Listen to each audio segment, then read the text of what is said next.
Who are watching via the live stream. It's 10 a.m. and it's time for me to open this morning's session, which will relate to matters 6 and 7. So if you haven't actually made any progress on matter 6, please don't have a tendency maybe to get involved in the conversation. Can you please desist? Can everyone make sure that they turn their mobile phones off?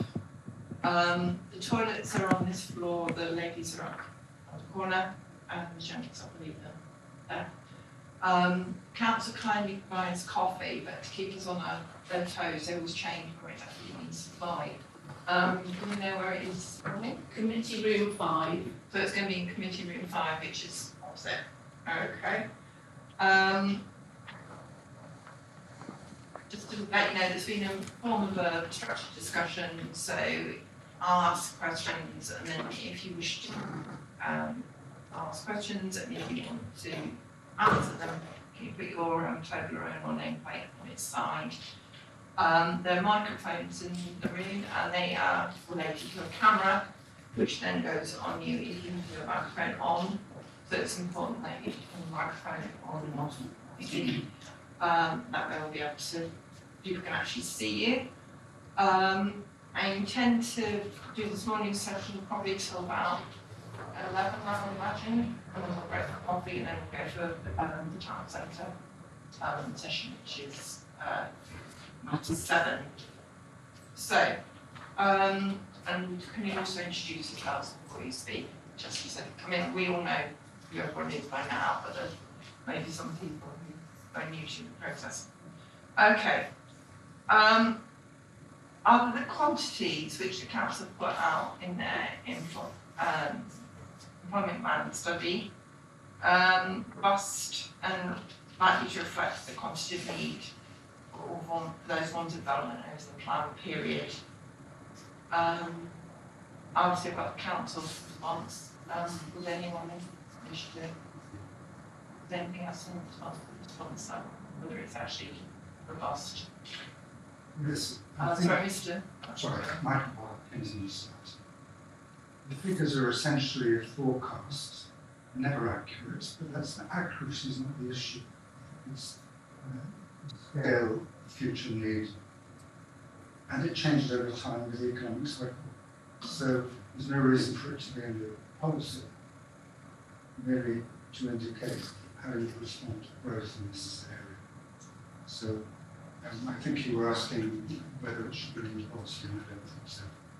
My initial question was whether it was actually accurate, but then, and then the next element was whether it's going to be in the policy. In terms of whether it should be in the policy, you normally put housing figures in policies, you normally put, back in the day when retail was the controversial element, retail used to be in policies. Just wondering why the council's approach is not to have it in policy. Chris Turner, Kensington Chelsea.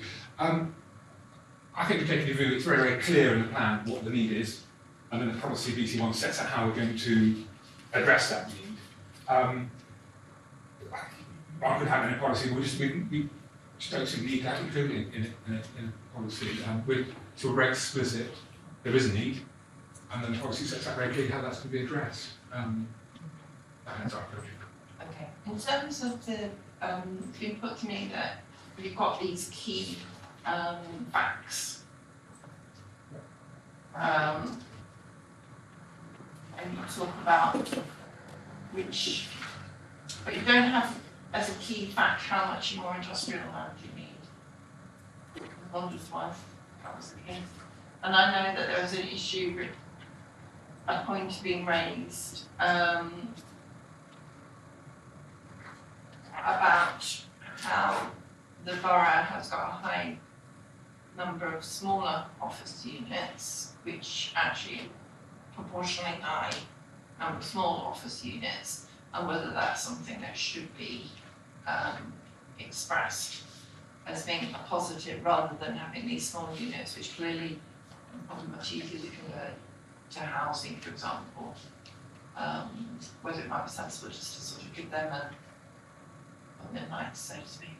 Yes, so in terms of the industrial need, very happy to include it in a key fact. It is included elsewhere in It is the, included lately. very happy to keep that. It just seems as if it's sort of a bit, oh, and by the way, we've got some industrial land. No, very happy to do that.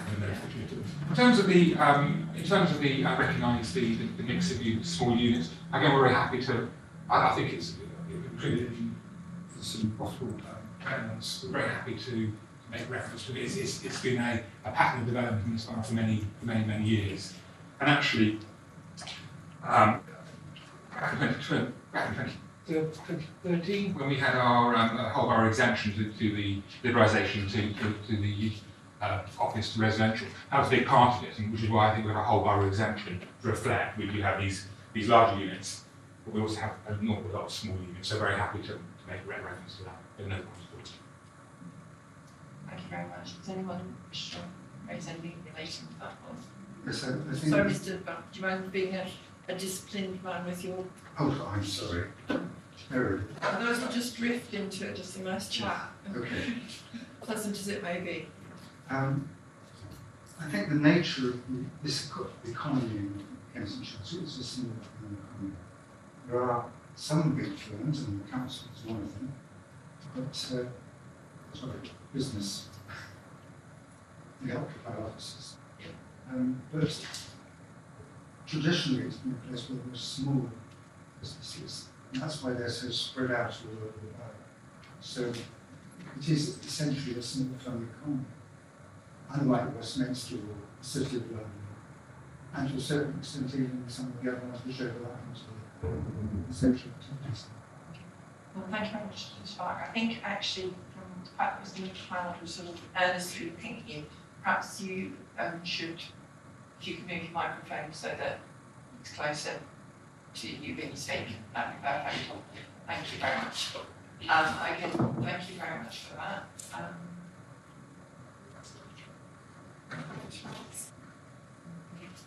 Sorry, are you? The local farm. Yeah, you know, it's like, yeah. Okay, you sit back. Okay.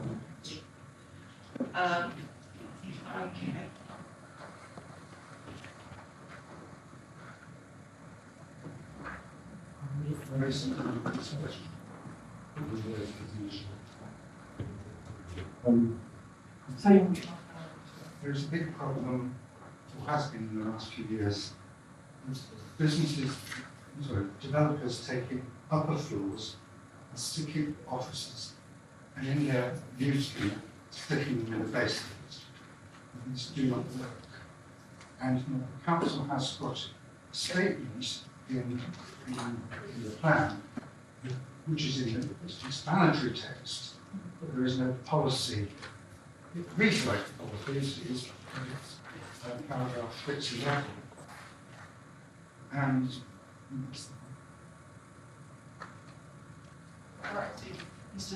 Clark, if I can just interrupt you. In terms of locations for new office space, I suppose it's in terms of ensuring that there's good quality office space, which finds attractive office provision or something, rather than just showing it in the basement, which Yeah, I mean, this arose from Mr. Park's threat. There were a number of applications a few years ago now where there would be land use swaps, so there'd be no net loss in office floor space. But what we didn't want high quality office space in, let's say, a town centre down in South Kent, for example, to be shipped to somewhere where there wasn't the same demand. But as part of that, also we actually put in basements. So this was in here to make sure that it wasn't being, the quality wasn't being reduced, because before we know it, 6 months down the line, they would come in and suggest that actually, this office isn't lettable, and it's go to residential. So I think the paragraph in the user justification just backs it up. I was referring to paragraph 6.9. Yes, sorry. The last sentence. Yes, Yeah. can I just lead the discussion, please? Yes, I understand that, and what I was saying was that it would be sensible, albeit I'm not sort of making policy up as we go along, but it might be worth considering whether something in the policy, rather than the supplementary text, made explicit that any additional office accommodation to be good quality, and therefore it then acts as a means of cutting it off at the pass, so to speak, that approach. Paragraph 6.9, the last sentence. Sorry, Mr. actually Barker. reads as a policy. Yeah, I've I've come forward with the road modification, maybe council will take forward, which should actually address the issue that you've raised. Okay. Does the plan provide a robust approach for identifying and bringing forward developments that meet this identified need? I'm going to just go through it in terms of the council's actual response to what my question. They've talked about retention of existing officers. Now,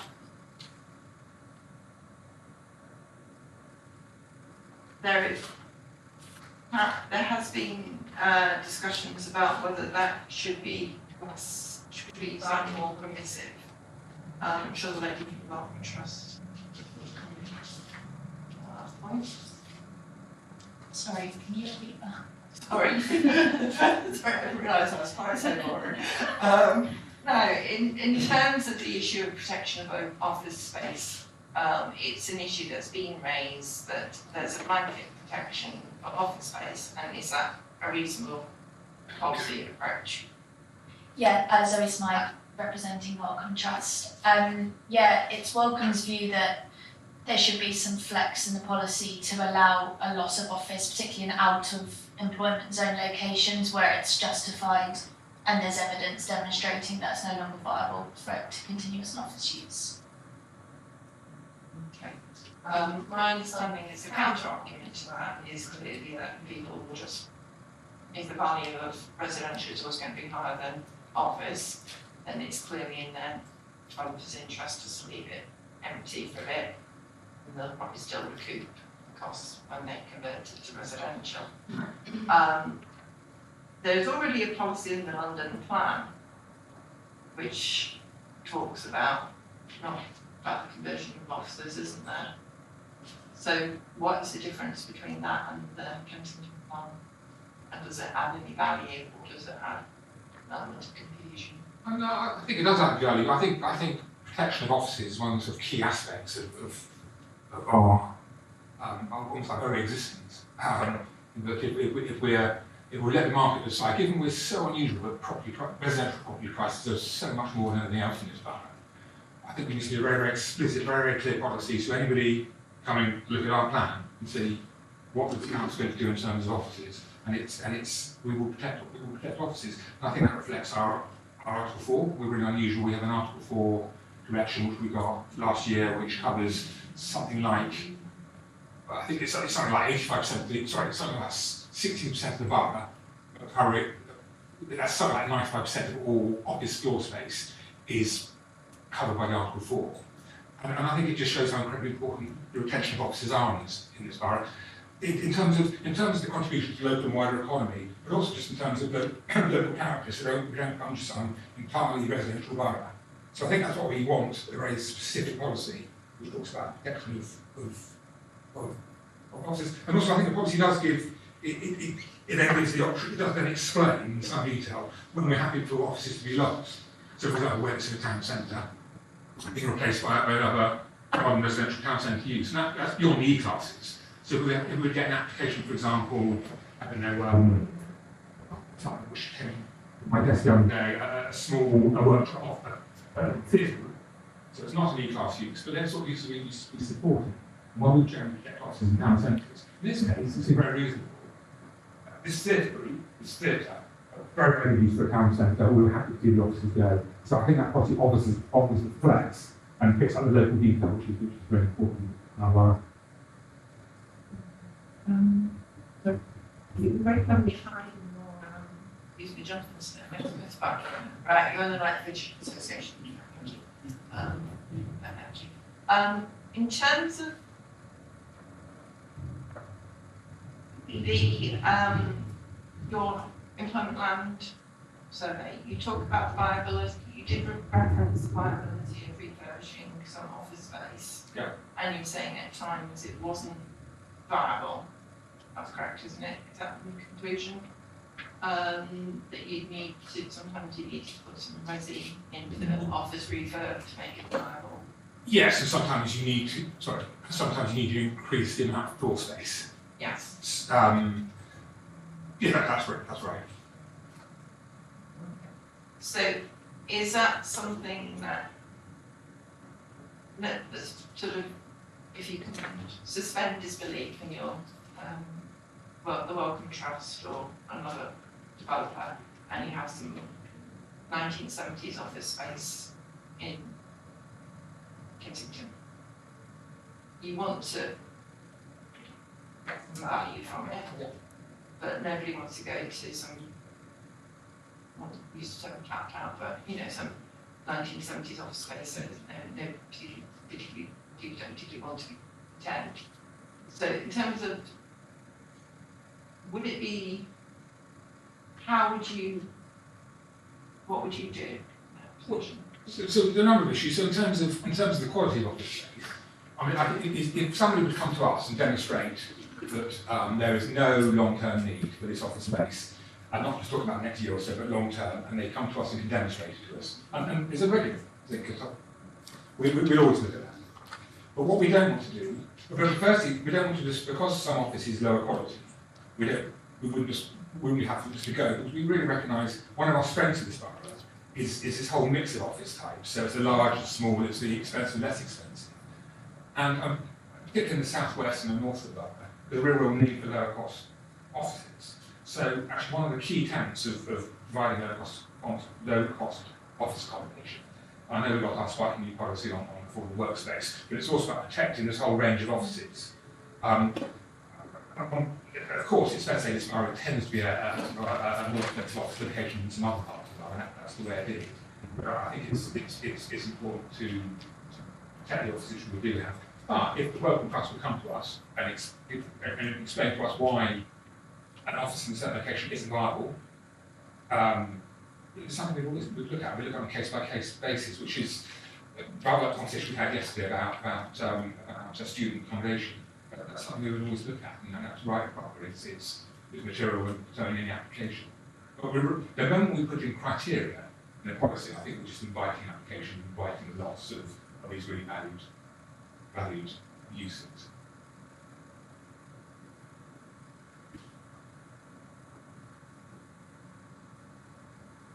So going back to the issue about the viability of refurbing them, and to what extent is any of these places, I'm just thinking in terms of mixed use approach to any of these sites, or is that something that you'd be set against? Well, no, the policy doesn't include mixed use sites. I mean, we would expect residential provided on top of the, as well as the provision of the office. I mean, you can see, so we may come to it later, but we've got quite a modest need for office. But it's fair to say in this borough, we don't get an awful lot of office floor space coming forward unbid, because of the nature of the price, the nature of value of land. So if any floor space is lost, we have to pick it up at some point. And it's very rarely that comes forward. It's entirely possible that 10 years down the line when Canada's coming forward or Scotland, there's much more office space, and as you say, we redo the employment and study, and it comes up with we can change things. But at the moment, any office floor space we lose would have to make up, but I'm not sure where it's coming forward unbid.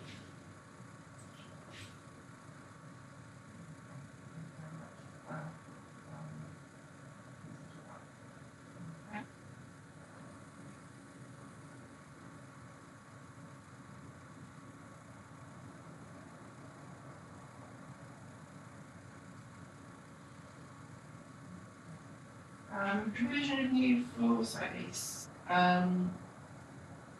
You also sort of laissez-faire approach in terms of small and medium offices. New large opportunity areas.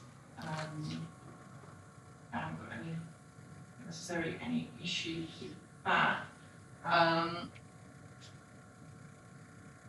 In terms of the town centre, the opportunity area how do you see those sites as being in terms of money? Well, so the two opportunity areas will both, I think in the future, they will become new town centres. The scale of that town centre will depend rather on the scale of what we've discussed in terms of the amount of retail there. Particularly in our school, there's a bit of, there's a lot of office store space coming forward in our school. So that may not necessarily be in Naples Centre, given the scale of the other non-town centre uses. So the non-retail, well, not the non-retail uses. Thank you. Can we look at the issue of your other sites, like Locks Road?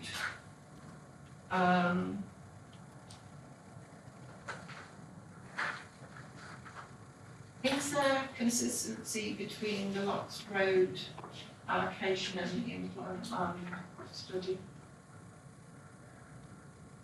Yeah, how do you mean?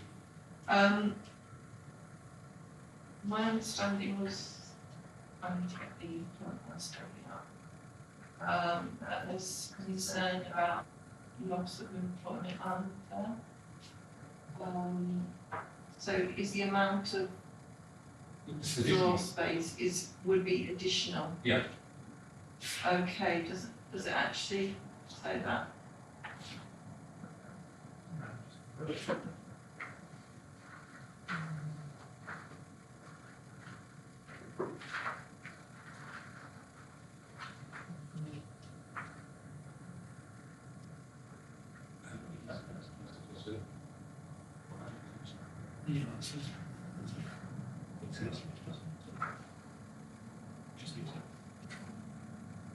It is grossing it up, which does include an uplift from what's there at the moment, so no loss.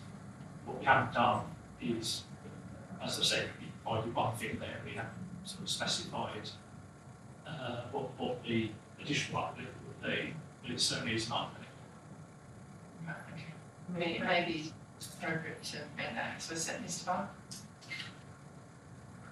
Thank you very much. There is an issue about appropriate locations for large-scale offices, and the text and the policy elsewhere refers to PTAL 4 or above being suitable locations for large-scale offices. The references are at 611 here, policy T5, and paragraph 8.23. The problem is that although it's succinctly referred to in policy BC1C as other accessible locations, to most people that's not readily understandable. It is explained, you might say, in paragraph 611, but there is no map which actually shows what the locations are that are in PTAL 4 or above, which is essential for showing where large scale would go. The other thing is in relation to the opportunity areas, apart from the issue of, well, particularly Kensington, the issue of whether it is PTAL 4 or not. The other is that it's not going to be a town centre for another 10, 15 years. In other words, if you put it in tomorrow just because it's in regarded as an accessible, it's an opportunity area. It's not going to be accessible, nor is it yet a town centre. It's a bit questionable whether the large-scale offices that are proposed in the site allocation should be front-loaded, in fact, should be back-loaded, in the same as true as retail on the we need to be very clear as to whether those areas, whether particular Kent is premature to be considering this as a location for large-scale office developments until the public transport is improved and in the case of retail, the people will arrive. So I'm saying that policy BC1C is vague and you need to map, and you need to tie it into those other references so as to say, is it yet a suitable area for major developments on the basis of the policy that we currently have generally? Thank you for that. I'll consider that, how clearly accessibility changes over the plan period. No station. No, so. Just on the detail map, the moment I think there's no thing we're now to layer over crossing map.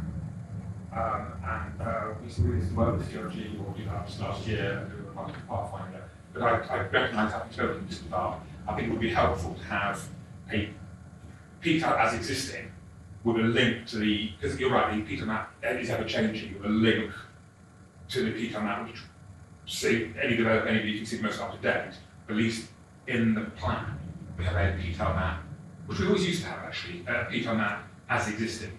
We're always thinking you need to look at the fine detail because the PTAL changes road by road. But we're very, if it helps, we're very happy to have PTAL map. I wouldn't mind it 2030 word. Okay, I'll consider that.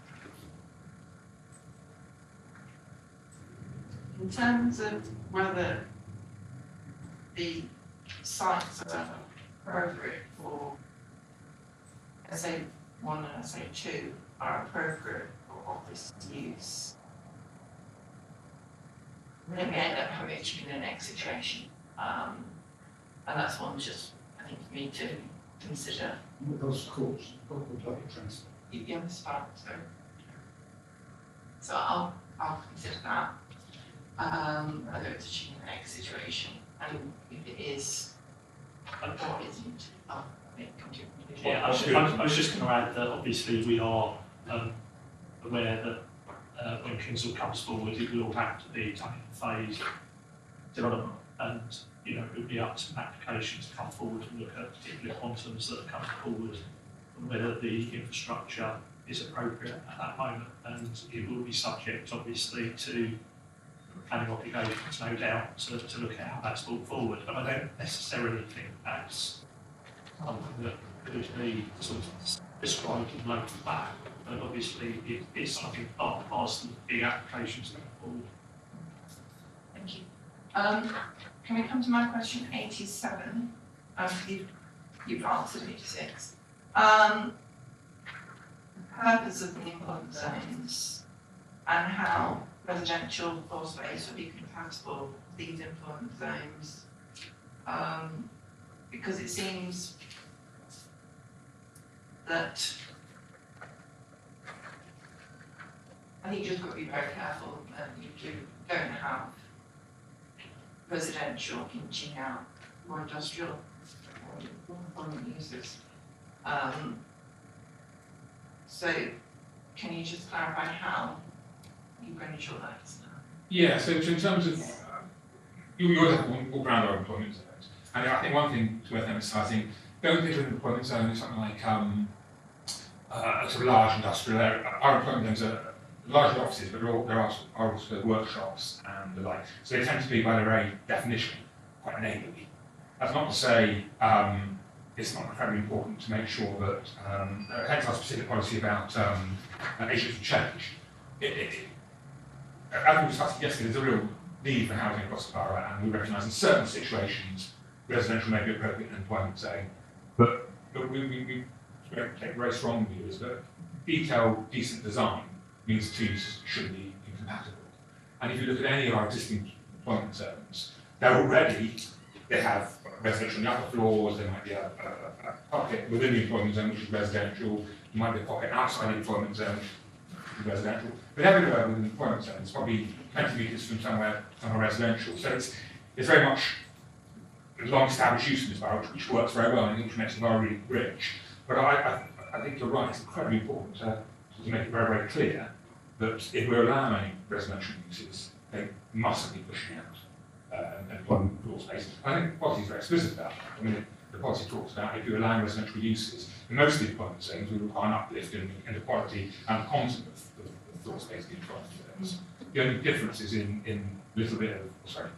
Yeah, in terms of quality, I'm a bit slightly on edge over the quality of employment and it relates to your paragraph G, your criterion G in policy BC1, where you talk about storage and distribution uses unless to an office class EC or light industrial use. Does that sit with the London plan? Because even Kensington and Chelsea, special as it is, it is obviously very special, you still need some kind of unattractive, not particularly compatible uses, do you not?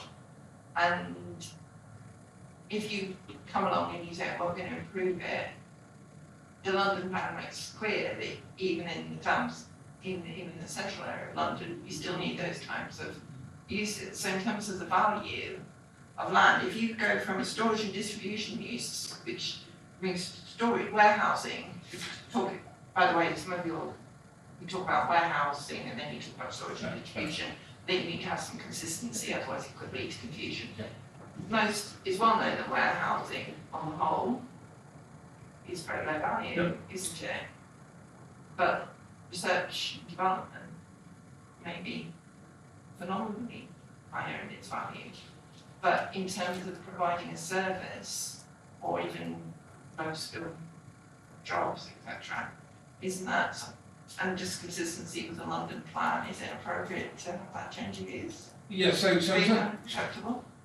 So in terms of to most light industrial uses, and it's not really class uses, so don't need permission, but like you have, in terms of B8, storage and distribution, and general industrial, we have very, very little of it.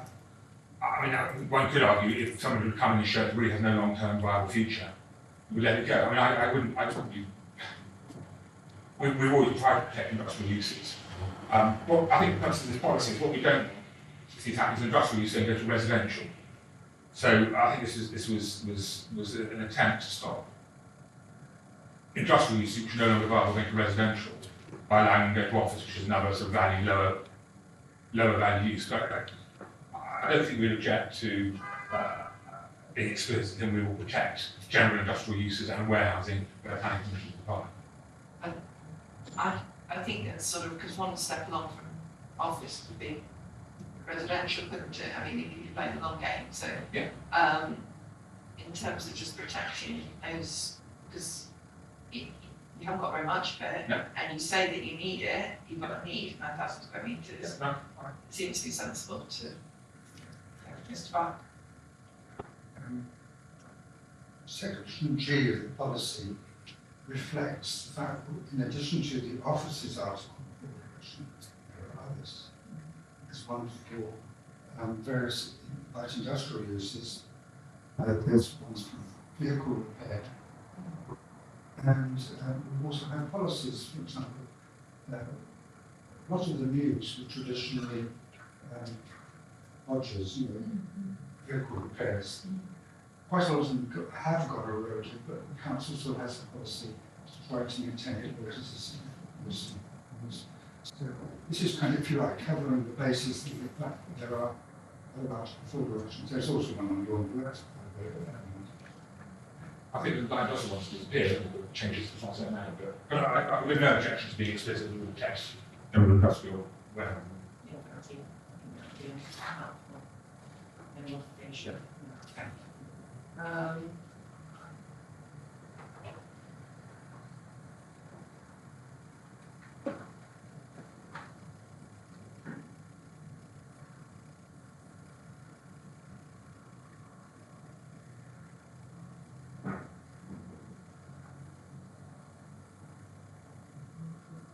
Okay, I'm surprised we haven't got any people from the opportunity areas here today, but they decided not to turn up, so I think we won over by our full start. it may be.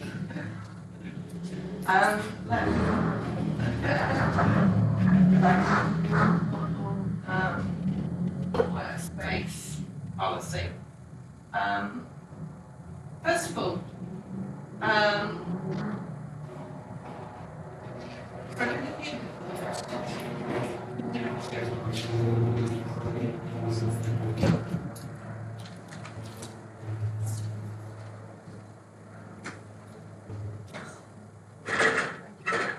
great.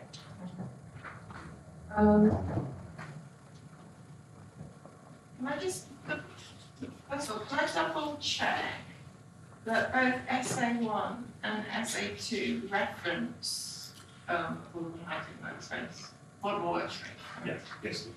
So,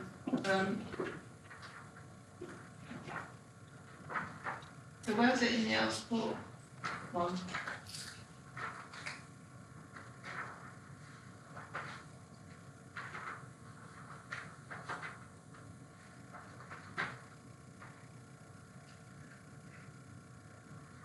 Allocation of the housing.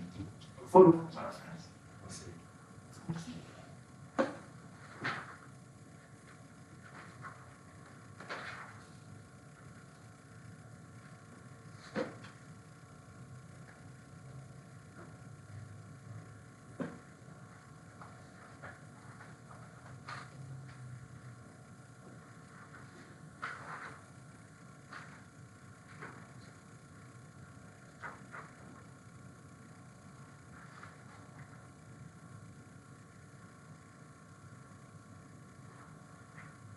Right.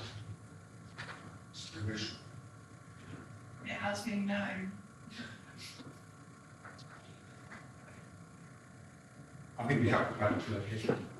I mean, it's clear from your affordable workspace policy, that's what you intend, but it's not actually in I think we should. the site allocation thing, yeah. Right, okay.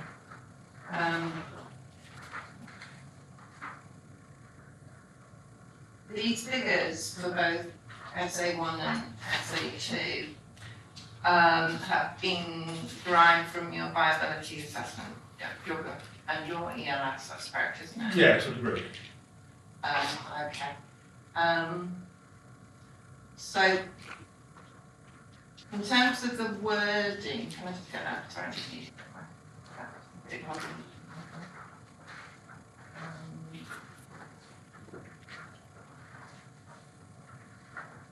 In criterion A1,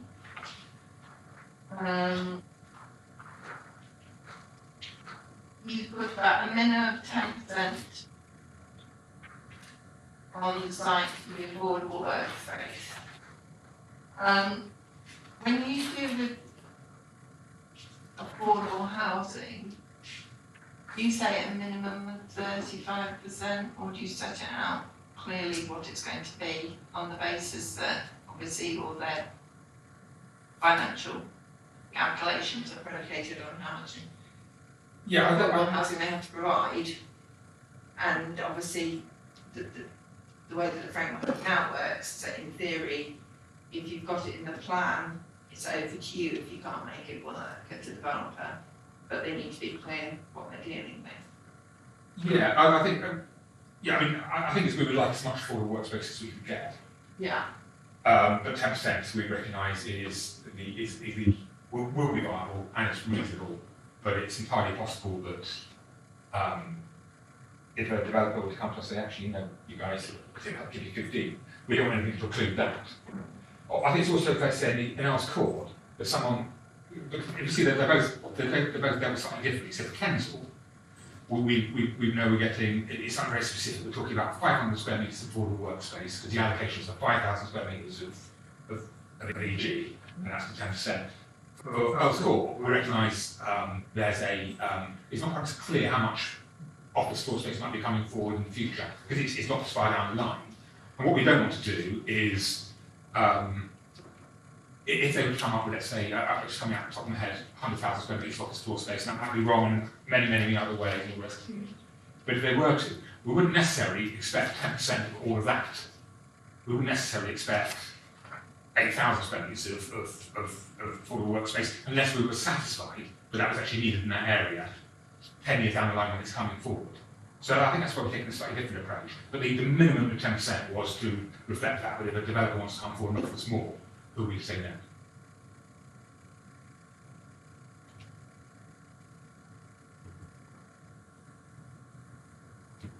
So something, surely you wouldn't ever say, no, we don't want affordable workspace. If a developer would come forward, Yeah. because if you look at in terms of development planning, you need to demonstrate the need for affordable workspace.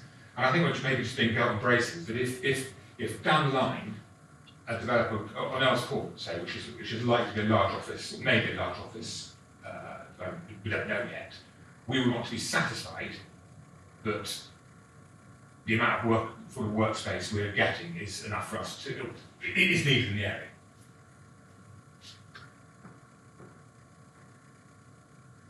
We're very happy to remove that element given they're not here.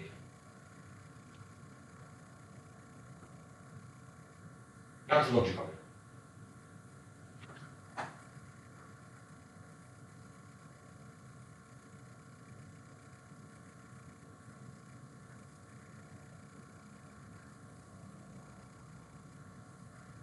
Also, what have you had capped rate of it? That means 50%. I mean, You mean 50%? so you just mean, Yeah, we don't want, the affordable housing should, but it's basically a 50% discount. right, so just 50%? Yeah. Okay.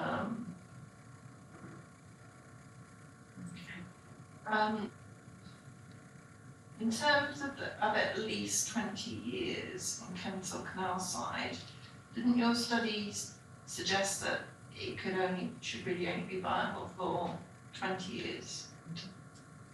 Not at least. Well, that's the same. So if 20, the study talks about 20 years, again, a developer would come in and say, actually, because if you, But if you say for at least 20 years, then if I was fresh-faced development management officer, I might say, it says at least 20 years.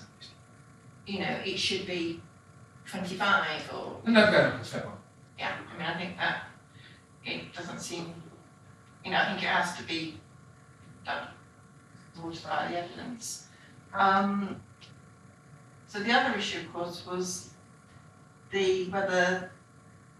how this, on the basis that these are very large sites, and they could be developed in phases. And I think it was the same argument was run in terms of green space. How is this actually going to be implemented as to where that 10% or, do you want to have lots of little bits, or do you want to have one big side? I mean, I think that that's up for negotiation. So our understanding and conversation with providers, they find it much easier generally when they have a site of minimum 500 square metres to deal with, because then they get all the infrastructure in and that works. But I do understand that there may be specialist providers out there who are happy to provide affordable workspace in smaller units. And we would be happy to consider that. We're trying not to be too prescriptive on actually how we design it. But as a general, and we set up 5,000 square metre threshold, partly in terms of viability, but also in terms of that's going to give us the 500 square metre unit, which we would like for a third party to operate. Yeah, sorry, I think you sort of stripped what I said, or I may have not expressed myself particularly clearly. What I meant was that if I was a developer and I'm coming forward and I've got to have a long time period to develop a very large site, and I'm sort of parceling it on you, and I know that eventually I have to have this, your outline permission for your 10% or whatever it is, would that how would they be confident that they would have flexibility in terms of ensuring that viable, to help them with the viability?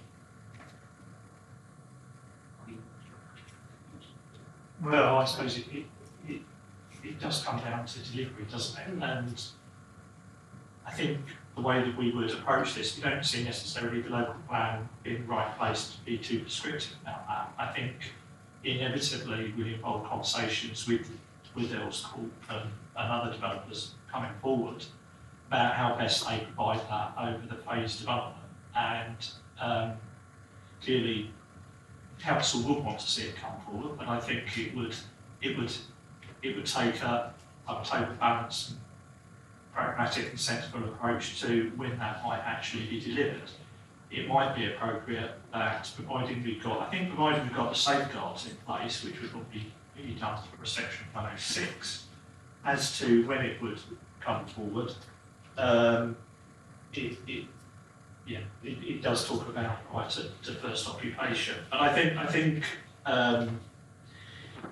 with the size of Earl's Court, you're going to have, quite complex negotiations on that. I mean, clearly, prior to first occupation is the normal approach. Sorry, I don't think the specifics of when it does that. I'm just suggesting that if you have a very large development coming forward and you have 10% on the site to be affordable, I'm just being sort of pragmatic, but is a site, you're talking about the whole of the site, are you? And I think that might perhaps be something important to make it explicit that it's the whole of the site, and then in your sort of supporting text, you can make clear that when they're providing, you can't let them sort of divvy out all these things and then last man standing has to take the 10%. It's got to be a coherent approach, but you have to be convinced that they've thought about it, they can have thought about it, and it can fit it in with what they're wanting to provide, and hopefully it's a win-win scenario. It's about... No, certainly. Just on that, I mean, I think that's right.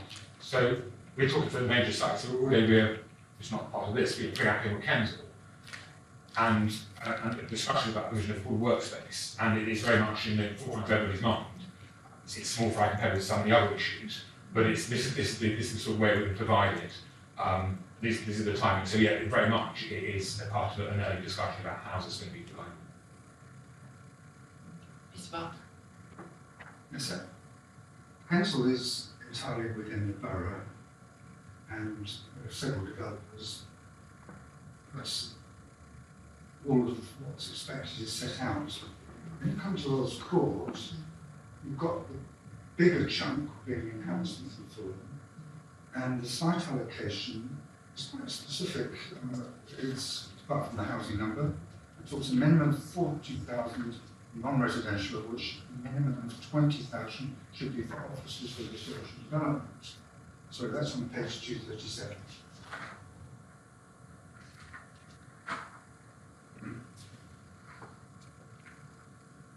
Yeah. So it's not an imaginary number that we're talking about. We're talking about 20,000, which 10% would do that. Yeah. However, there's a difference between the allocation and things that the developer is currently talking about. Because they're going to shift it between boroughs and it's not entirely clear, but we support the policy. And I think it will be 10% of whatever there is, except that I have a funny feeling they'll go for high income housing as opposed to non-residential uses, despite what the site allocation says, but that's another matter. I mean, that's a difficult whoever makes a decision at the end. Yeah, I shouldn't mention No, it's helpful. The context of it being on 2 sites, I mean, 2 boroughs. Borough allocations are borough. Yeah. But it's a context of ensuring that you have a mechanism to have a planned approach, and you don't end up having the difficult bits just to the end. There are countless cases, aren't there, where people say you can't do anything until you build a road, and then people build 199 houses and never build the road, or you've got to make sure that you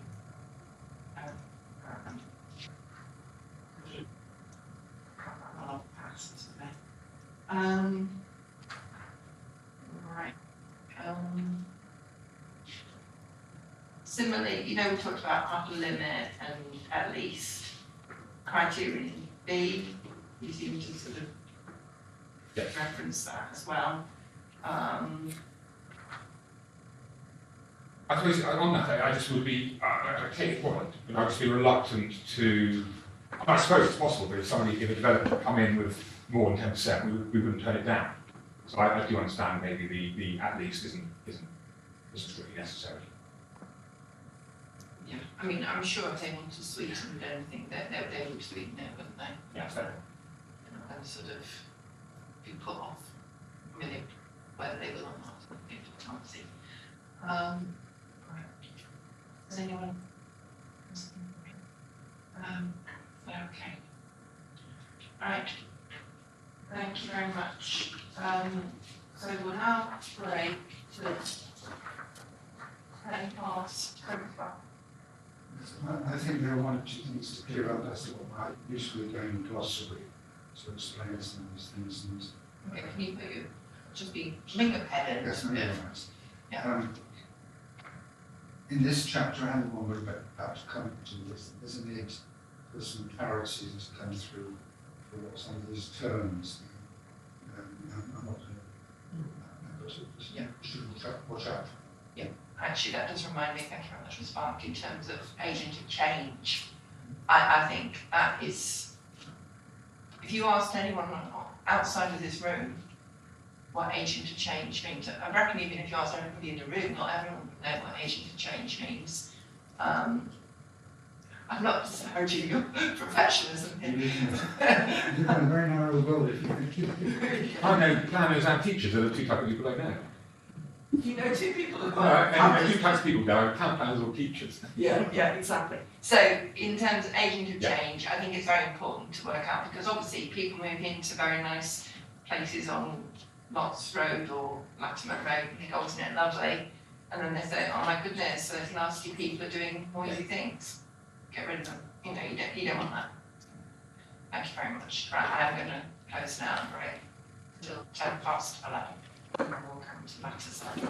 Thank you.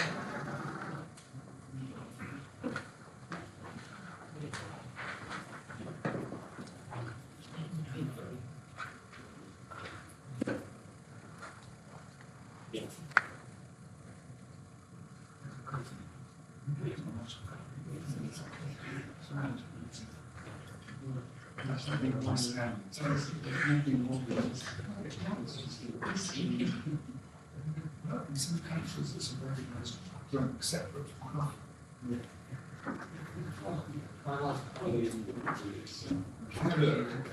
A definition, we need more than that. Yeah, sorry.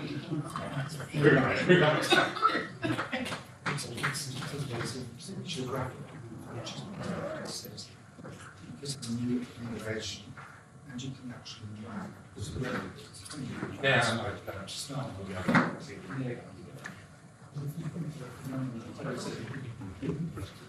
there are places that coffee doesn't get used. It changes all the time, you know, as people say. I don't remember just out of Shepherds,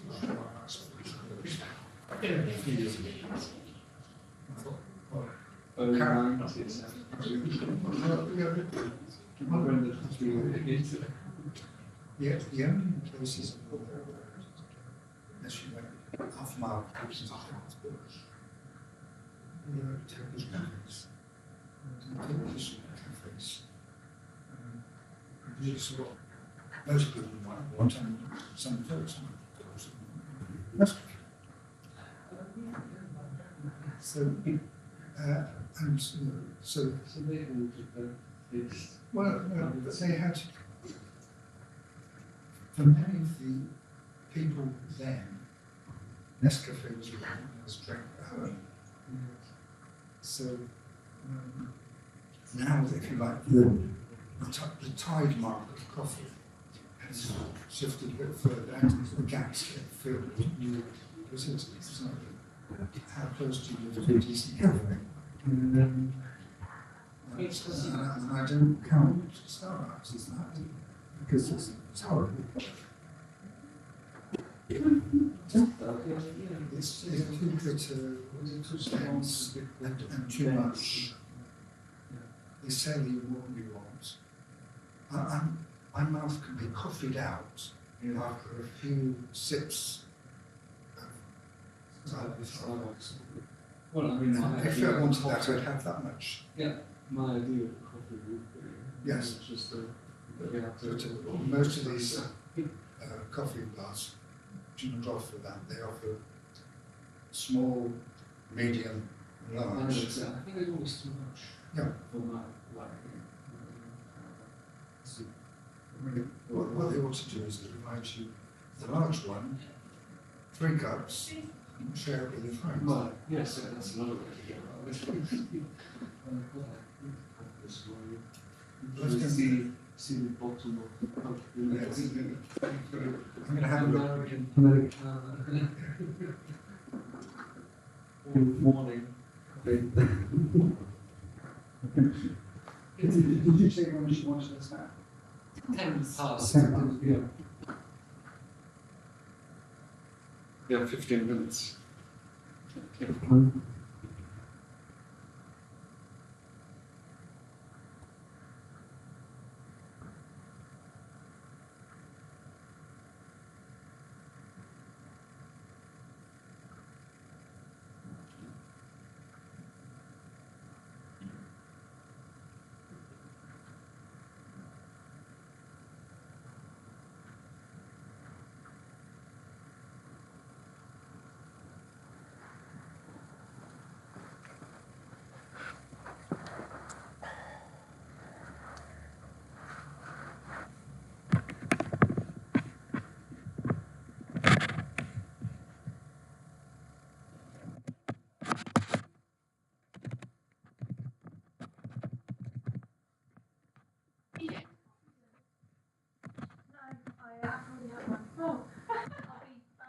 Oh, I was going to say, you limit it, do you? I do. I normally limit one a day. Oh, gosh.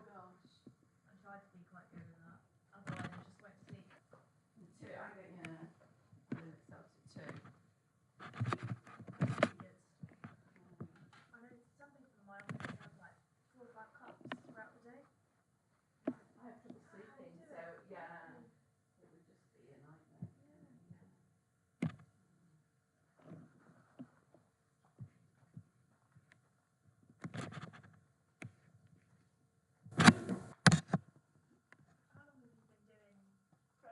Three. Oh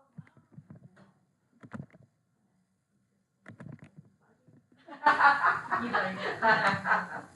Yeah, yeah. Any memorable. Well, I've done GMCA, the Grace Manchester one, I've been doing that. Oh, yeah. That's 9 authorities. That's like the biggest one. That is a lot of organising. Yeah, I had a colleague, the 2 of us worked on Oh, that yeah, that one. makes It was sense. just so, but so well organised, one of the best organised ones I've ever been Oh, involved really? with it, yeah. Just the venue worked and, yeah, it's just really good. Yeah. But no, I've done quite a lot of CPO work in London. Oh yeah. Mm. Oh, we haven't, as a company, really done a lot of CTO stuff. One of my colleagues actually has got one coming up towards the end of this year. Oh, well, very much. One available. Yeah.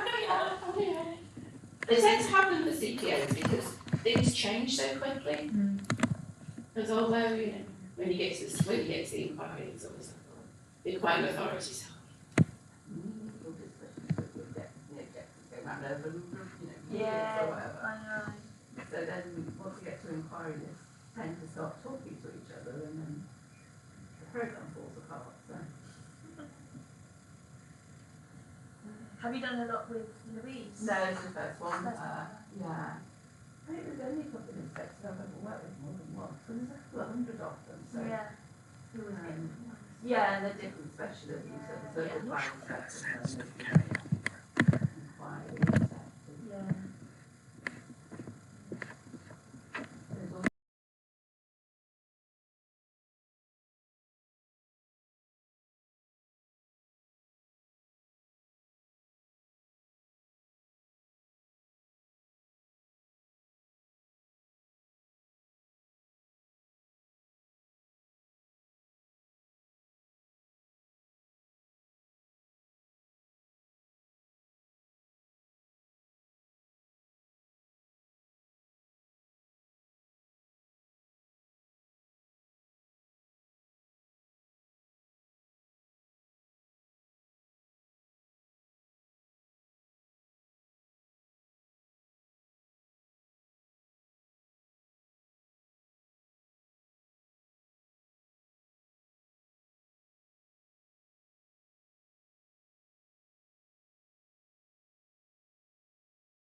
Good morning, everyone.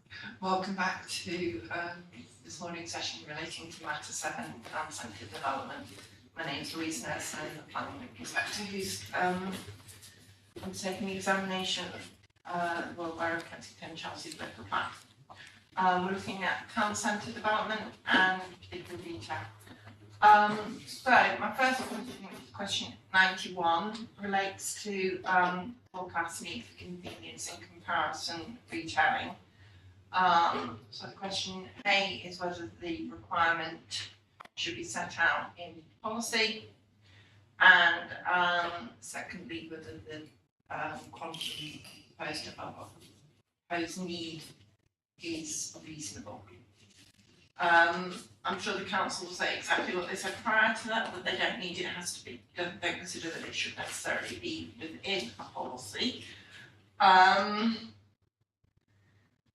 In terms of when you've got the lack of consistency, you've got a lack of understanding of how large your town centres are going to be on the site, on the opportunity areas, or are you considering that site allocations covers that? No, in terms of retail floor space, I think the site allocation is quite specific. Right, okay, so you're not concerned that the town centre, the concept of the town centre will be larger or smaller? Okay. Because you had that issue, you did actually mention that it was unclear at one point, didn't you? My understanding was that, because I talked about the hierarchy. Oh, right, I see. So in terms of the hierarchy, so Kensal, Yeah, we're naming it as a neighbourhood centre. yeah, For Earls Court, although we've specified the amount of retail we're expecting, there is some degree of, for example, the international cultural use maybe, the size of that could have an impact on the nature of the centre. Similarly, the amount of office floor space in the designation is quite significant. Although we'd expect the retail element to be meeting local needs and those created by the development, the actual centre itself wouldn't necessarily be a neighbourhood centre if there's an awful lot of office and this cultural use. You could take it over to the next level, but we just don't know it. because So it's specified. because in criterion G, it actually says that it'll be new town centres, new town centres. Yeah, new centre, but whether it's a neighbourhood or a district, it's the issue. Mr. Stark, you. Yes, I think the two opportunity areas are very different. In the case of Kensal, there's going to be a replacement of the existing out-of-town supermarket. Out of centre, if you like. It's not it isn't a town centre at the moment. It's a freestanding supermarket. That is going to be replaced from what the developer says, as the market, sorry. Sainsbury's is part of one of the development teams.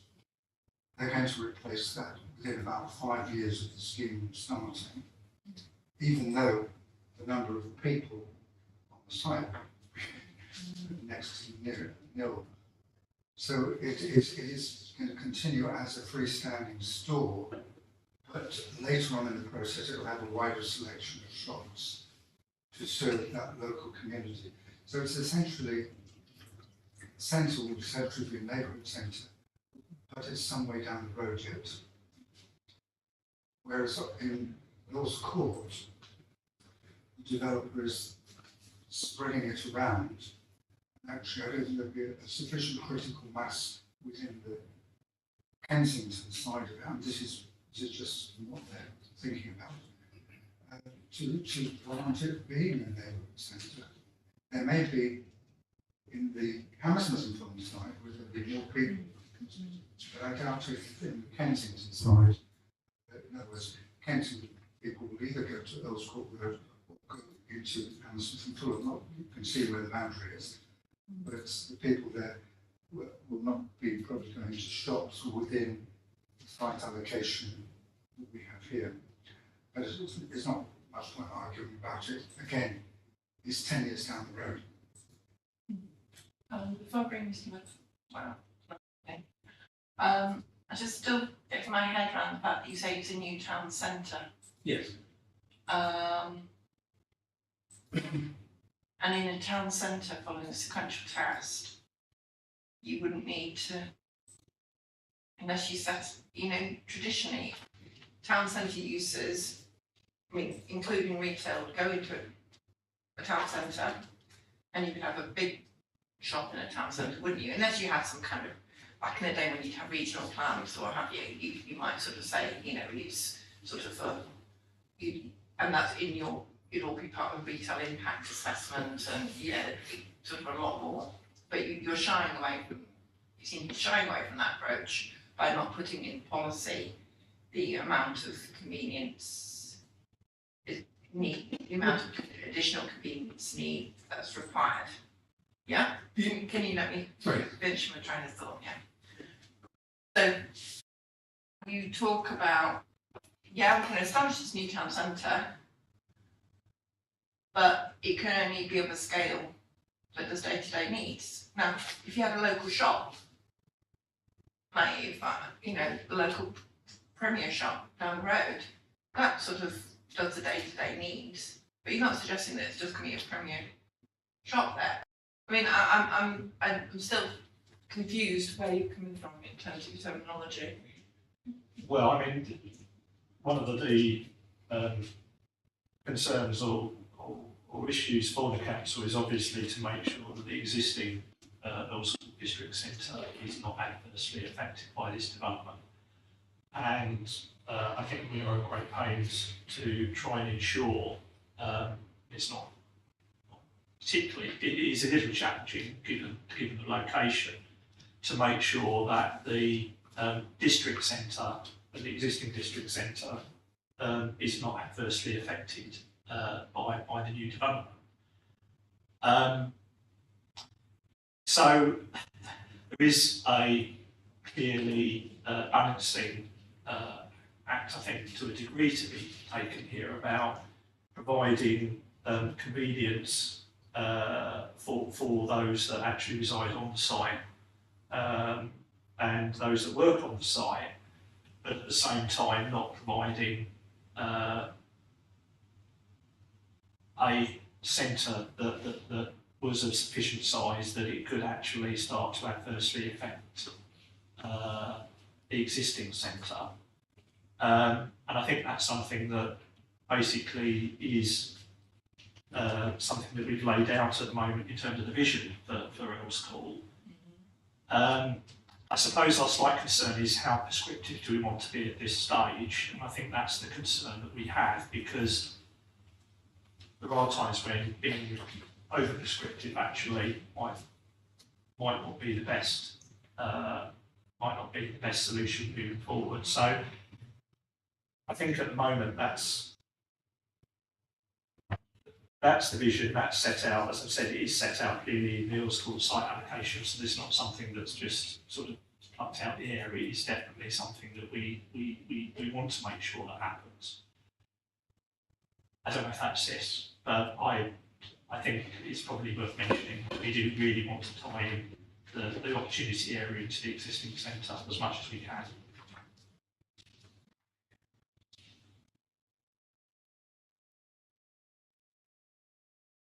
Might be worth adding, if I wasn't clear enough before, so I wasn't. So in terms of G, it's talking about a retail provision which will serve the day-to-day needs, and that would be a scale which is expected with a neighbourhood centre. But in Earls Court, given all the additional uses which will be town centre uses, the centre itself may not be a neighbourhood, it may be a district. But as you said, Mr. White, John, maybe we know that further down the line. If I come back to you, Mr.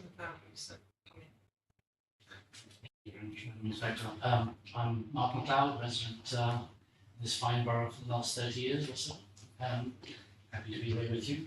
I had intended to answer this point under question 92, but it's been raised under 91, it seems, and that's regarding the hierarchy that we think Earls Court will be in. Now, I understand that over time its hierarchy could change, But my understanding is that from the master plan that has been revealed by the developers and design team of the Earls Court development, and also the updated framework, that actually I get the sense that the Earls Court opportunity area may go beyond in terms of scale ambition,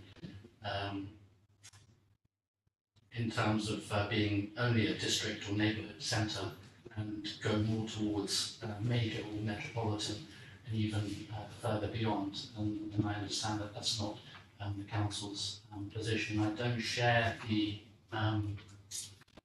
concern that the council has that this would cannibalise the existing district centre. I believe that the proposition being brought forward is of such a unique nature and of such a, I would say, futuristic nature that it's unlikely to compete with the existing fabric of our town centre, of the adjacent town centre, and actually it probably would warrant consultation with the GLA to determine how we position this within the network of centres in London as a whole. Thank you very much. Thank you. Mr. Buck.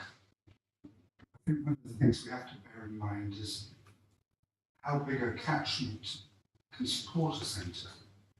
And even Earls Court, given that people go in other directions, not just this one. First of all, there won't be anything to support in the first 10 years. Mm-hmm. And secondly, even what it does support will be highly local. It's not going to be a Westfield or even a Kensington High Street or even a district centre, because that actually requires a much larger catchment to support it.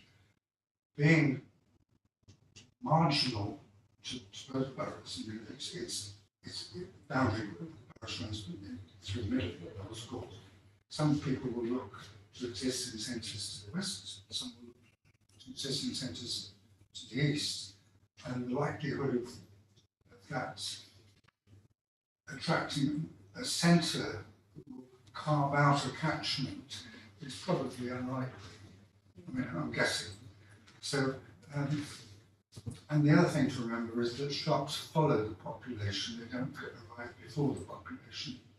So, even in 10 years' time, it might prove me wrong, but in 10 years' time, I can't see there going to be a coherent group of outlets within what they're going to produce is going to be spread out within the area, and it's going to be local shops rather than a town centre as such. Which leads me to my point, which I'm still don't really think I've got an answer to, how you'll support the establishment of new town centres. Looked at your definition, you've got higher order town centres, international, major, district, and then outside 36 neighbourhood centres, where you don't seem, and you've talked, first of all, you're not having any sort of, so you've got your comparison, you've got your convenience, it's convenience retailing that we're talking about, isn't it? Yeah. Because we're saying that comparison will sort of come here, go there, pop up, but obviously clearly with internet shopping, etc., you know, the amount of comparison retail is really stable, if not reducing.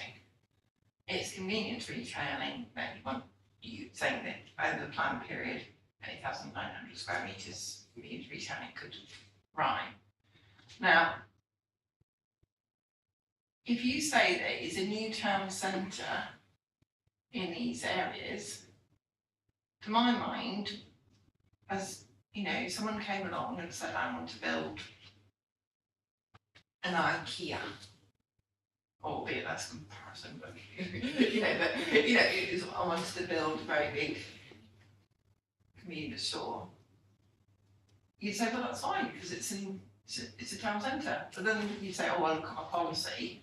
It's not fine because it's not in line with your site allocation policy. But in your sort of generic, this is what we're trying to achieve, it's a town centre. Yeah, I'm not. So in a way, they're not town centres at the moment. Yeah, no, they're not town centre, but So we're planning. So we're this is your signing. vision for how it's going to Yeah, go but- forward. And assuming you're wanting to have the vision will be, I'm sure, the architect's drawings, I'm sure will show lots of people pencil drawn, sort of wandering through the streets in a blissful way with children in a shopping basket or something. Well, the allocation. So the allocation talks about amount of retail we would expect. If it would help, we can be specific in that the amount of retail. We can reference the allocation. Is that? It's relation to the fact you call it a town centre and you haven't got any hierarchy of town centres. I know the London plan sets out, you've got international, blah, blah, blah. But your plan sets out in paragraph your network of town centres in 5.5 and 5.6. But it's not clear, unless I've misread it, where you expect Kensal, Rise and Earls Court to sit within that hierarchy. I mean, I may have completely got it wrong. No, not at all. I mean, it'd be fair because you got yours wrong earlier. We'll take it in turns making. No, not at all. So for Kensal, the allocation is very clear. Kensal says it will be a neighbourhood centre in the allocation. Yeah. For Earls Court, it doesn't, and that relates to that. So we don't know ultimately how large a centre would be. So while we expect the retail element to be serving a local need, it will be a small scale. In terms of the major cultural use, I mean, if that's really, really large, that could easily take it from as you suggested, from a neighbourhood to a district, or even to when it's part of the hierarchy, that's clearly for discussion with the GLA. But this recognises for Earls Court. I don't think we're ready to specify the level of where in the hierarchy that centre would be. Kensal would happy it's neighbourhood and we specify. Until we know the scale of some of these other uses, I think it's difficult for us to say whether it's going to be a neighbourhood or district. I just want to come back to you both. But it's still, in terms of, I say I might be absolutely wrong, but in your location, new town centre uses, you say new town centres. In G, it says it council support the establishment of new town centres in the Kensal Canals and Earls Court and West Kensington opportunity areas. You don't say new town centre uses. You don't say. Well, I think. You say new town centres, and a new town centre has lots of unspoken national planning policy framework. Yeah, I mean, I suppose activities associated with it. And it doesn't seem as if a new town, I'm going to identify something as a new town centre, but you can only have sort of four little spas in it or something. I mean, it doesn't seem to try in terms of you can always help with that. But I think that the problem is that the council has used the term town centre as a generic term for all sizes of centres, which makes it difficult from the outside to think.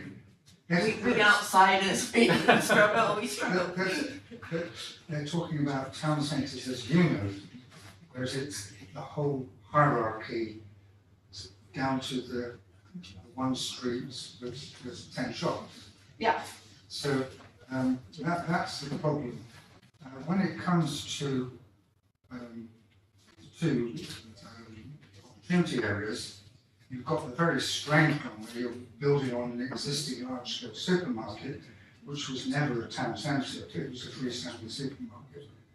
And it's been converted with people around it and other functions into a new local centre, neighbourhood centre, whatever you like to call it. Whereas in Earls Court, the council doesn't want it to adversely affect Earls Court Road, but it also has got no idea what the developer is going to do within our part area. And I suspect people in the larger half, the ones that are going to get more local shops. But I don't want to cloud it with Earls Court because I think it's a non-starter as a centre. And I think that's what the council would like it to be too. Whereas Kensal is completely, we're adopting an out-of-town supermarket as being a new centre. Put some more shops around it and a catchment population which is not even big enough to support the centre. It actually covers a large chunk of North Kensington. So I think your difficulty is that you're thinking town centre from district upwards, whereas the council's thinking of it right down to the 10 shops in the local centre. Yeah, well, that's the issue, isn't it? You know, it's a question of clarity, and it's not clear because, you know, the framework, well, it also should be consistent with the framework, shouldn't it, in terms of, you know, it being a town centre rather than town centre uses or a retail centre. You know, it needs to make it explicit, so it's, and it then comes into the whole issue of whether you want to have some form of hierarchy. You know, you've got sequential tests, and town centre first will be where you go first, won't it? So if you're going to Earls, so does that mean someone has to go off to Earls Court if they want to build something? You know, if they're outside of any of the other identified town centres, I'm sure that's not what you're proposing, is No, it? but once it's a centre, which is not yet, we'd be subject, it would be part of the London, the mayor's hierarchy of centres. So let's assume it was district, not a neighbourhood, assume it was district, then it would be subject to all the various tests, but our allocation is very specific about the amount of floor space we are supporting in the centre. Yeah, but your plan is allegedly going to run to 2043 or wherever it is, Yeah. isn't it? And you've got a town, you talk about it being a town centre use. Yeah. I mean, I'm not going to, I'm going around in circles here, clearly, but I think it's a fundamental issue with the plan that you haven't got, it's not clear the quantum of, you know, you talk about being a town centre, then you say, I'm just going to use your day-to-day uses. We can do research. I was just going to say, can we perhaps take that away and If you could, be more because it's- prescriptive about Earls Court after some thought? Yeah, and also in terms of Kensal Rise, just because you've got a supermarket doesn't mean it's necessarily going to, I mean, I'm assuming with good planning, you'll have that supermarket and have it more as a focus point and have other uses part and parcel of it. You're not going to replicate an out-centre retail, are you? You're going to try and make it Oh, so it's a whole new, it could be a whole new. destination, yeah. Can I just mention, in the Read plan, them as well. on the plan itself, we've got in paragraphs 5.5 and 5.6 different types of centres. Yeah. And in the London plan, for the hierarchy that they've got for each level, they've given an indication of what those centres provide. And I think for this plan, you could have something similar, but embracing the neighbourhood level. So in other words, what you expect at the neighbourhood level. And I think a combination of that, there is one other thing. The existing plan has got the addresses listed, they are mapped, and that isn't in this version of the plan. And then there is a need to, for people, particularly development management officers, to know whether an address is in a town centre or not. That's a slightly different point, but I'm just wanting to, I think the council will should take away your issue about the glossary and about praising how there's potential inconsistency between TC1 and the site allocation policies and clarity as to what is meant by town centre. Okay. That's clearly the main modification. So in terms of a hierarchy, you're sort of set out to kind of Kensington and Chelsea sort of quasi hierarchy. Yes, there is a hierarchy set up, yes. Yeah. And in terms of the sequential approach, you've set that out. Yeah. Okay.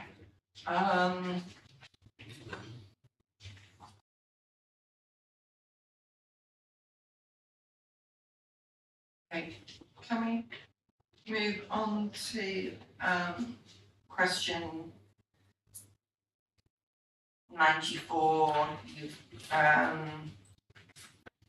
You've put forward a main modification, so I understand the reason why you've taken that forward. Yeah, apologies for that. Mr. Buck, you've got your grown up. I know you always want to speak, but being preemptive there. Right, okay, visions, place visions. Right.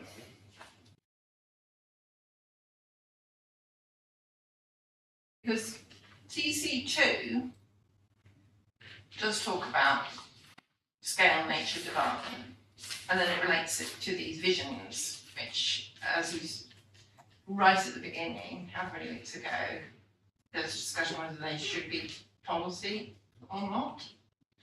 And there was also discussion about where they were in the plan.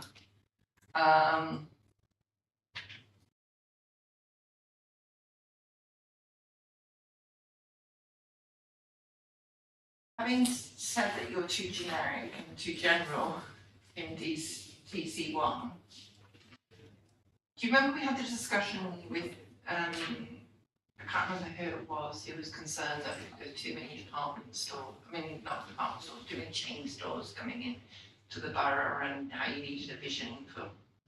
Then there was the issue about, you wanted to have a whole load of antique stores on particular roads and what have you.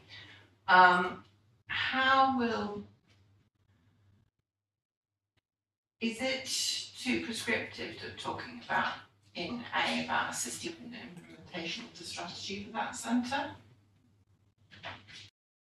Would you consider? I don't see why. What we can't do, and as you say, amongst, well, I don't need to tell you about Part C what you can and can't do. But if you had a vision, for example, let's say Kings Road East, which is Kings Road West, rather, which is beyond, just near the World's End of the Kink.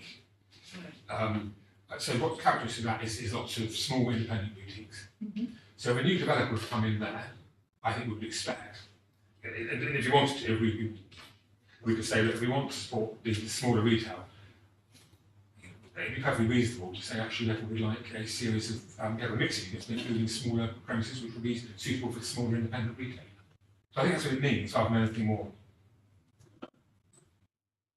sinister. That's what I'm sure it is. Ms. Farr. My concern is slightly different. This is the basis for going forward, and I think it's very important. There should be some agreement as to what kind of vision. We had a problem in some senses where we hadn't agreed with the council put forward as a vision. But beyond that, there are strategies that are being produced, and they are not tied into this process. And that worries me, because what we'd like to see is what direction are we going? That's the vision, if you like.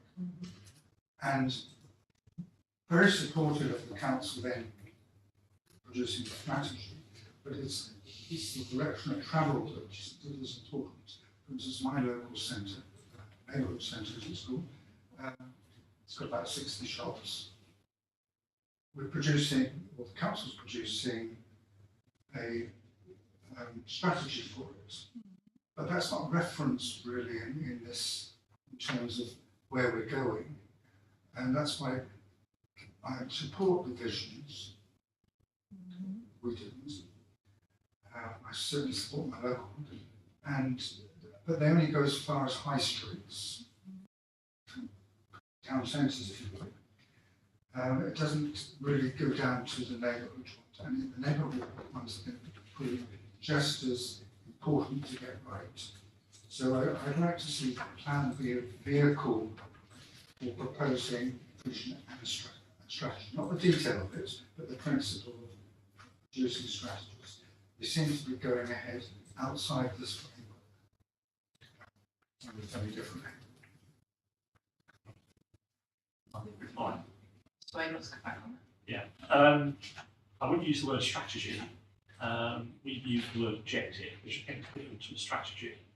So what we've done is identify the place and vision, and then we identified a set of high-level objectives about how we might do that. And I think I've already made the point that in terms of place shaping, place making necessarily, it's useful to have those, I think, in the document. They are objectives, but I don't think it's fair to say we're forming a strategy behind that. We've set out clearly what we think are a range of objectives to help might meet that vision at a very high level. And I think that's fairly clear, because I think probably the question would be, it's all very well having a vision, but how are you actually going to achieve it? So you want to have a vision if you don't have the objectives about how you might do that. So to tie in the fact that obviously now Class C, we don't have the control in town centres that we used to have, it seems to be useful, as I've said, for places and shaping purposes, to just outline those objectives. I think it then is obviously incumbent to go beyond that, and that's what will happen. So when we are looking at how a town centre, how we might improve or shape a town centre, then obviously that will involve neighbourhoods that live there. And we do have a strong emphasis in this council on engagement. So anyway, I think. Thank you. I am supportive of I think further to that, I think it might be helpful to consider the policy formulation report for town centres, which seem to favour the first two strands of the framework, but not consider the environmental strand of the framework when considering town centre development. And I think this, if it were to be included, it could offer an opportunity for the council to play shape on the grounds of climate change adaptation and mitigation in terms of the uses that come forward in town centres. And I'd like to also mention that there is a slight lack of clarification in referring to both town centres and high streets. I believe they're not the same. Town centres offer a wider catchment and wider possibility of entrepreneurial and innovative activities taking place near our high streets and within the town centres still. That is a particular concern for the types of activities that I've been proposing for our town centres, that includes local growing within indoor spaces, either as a meanwhile or permanent use, but certainly as meanwhile. Thank you. Thank you. So can I just I'll take that note and perhaps maybe discuss more of the climate change sessions. You put forward a modification to change. Sorry. You put forward a modification to change strategy to vision, haven't you? Which I think is something that I would support. Can I move on to TC3, diversity of uses? In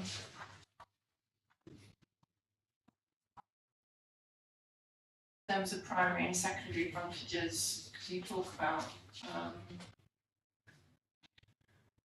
whether they're consistent with the framework, etc. You said the primary and secondary frontage included on the interactive planning map. Is that? I mean, I think the same point Mr. Bark had. I think we would happily have, so all these maps would be in one place, detailing primaries and secondary frontages by a map, but also by individual address, which is what we have at the moment. I think it's something we always intended to do.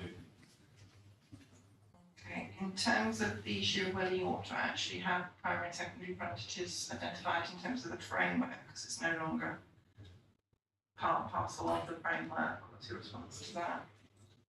Well, the NPPG allows us to do so. So in town centre and retail, the planning practice So 2D02, I think you've got a reference actually. Talks about PAs can define shopping areas, authorities may wish to define primary and secondary retail frontages, both can be justified supporting the vitality of particular centres. And then along the Plan SD7 also allows us, in development plans, boroughs should define the detailed boundary of town centres and policy maps between the overall extent of town centres, along with specific policy-related designations such as primary shopping areas and primary and secondary shopping frontages. So when it's not a framework anymore, it's still elsewhere. And I think something we have found very useful over the years. We're very reluctant not to do that. Right. Your neighbourhood centres are very nice neighbourhood centres, clearly, because you're not allowed any betting shops, Yeah. payday loan stores, pawnbrokers, amusement arcades, or hot food takeaways. On what basis? I mean, you said you've seen a visible, you see how wonderful they are. No, but so I think it's important to say that in terms of Class E, it means we've lost an awful lot of control. The red isn't actually, in many cases, we accept and recognise the benefits. But there are certain uses which weren't included, which are sui generis uses, which weren't included in the new Class E. So that's betting shops, that's the list, really, largely. And I think they were admitted because they all have potential to cause harm to the community. So I think we recognise they have value. So we recognise that they may have certain portions in our larger centres, but for those neighbourhood centres, which tend to be really quite small, surrounded by residential areas, we're very reluctant to have any of these potentially unneighbourly uses which, even with licensing, even with effective licensing, will make not neighbourly make towards difficulties. I think also part of it is that when we're looking about our walkable neighbourhoods and all the rest of it, our local centres, we've got 35 of them, some are quite large rooms to bar, and some are just 4 or 5 units. They really value our residents, I think. They really serve a local convenience function, so that's local retail, but also a whole range of local service uses. And I expect we'll come to it later, even neighbourhood restaurants, which are hugely valued in this borough. And I think we want to protect all those uses, and it's only against these uses can we'd like to protect the existing retail in these neighbourhood centres. These are also uses which have potential to cause harm. And then specifically we have an issue with hot food takeaways. But they do have some value, they can add to vitality of the centre. But again, in terms of the London plan is talking about resisting new hot food takeaways within 300 metres of an entrance to school. That would be most of our borough. And while we're not saying it'd be inappropriate to have hot food takeaways everywhere, because I do think they have value in a larger centre. Not having them in a neighbourhood centre does at least start to address that concern. So I think it's this multi-pronged approach. So can I just clarify that you have so many, all schools, or you have so many schools that any neighbourhood centre would be 300 metres of an entrance? We can do that. I think the vast, I have to map it, but yes, the vast majority would be. We didn't name secondary school names, but we can map them for you, that would be helpful. Yeah, you could. Right.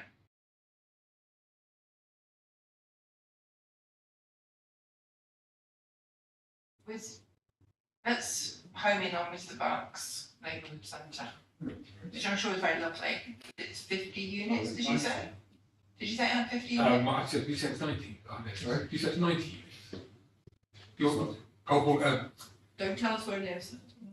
Your neighbourhood centre, how many units in it? It's on 60. Okay, you have 60 units in Mr. Buck's neighbourhood centre. However, he wouldn't be able to go to a local pawnbroker, or he couldn't go to put a bet on Grand National or anything. I did some homework last It would not be appropriate.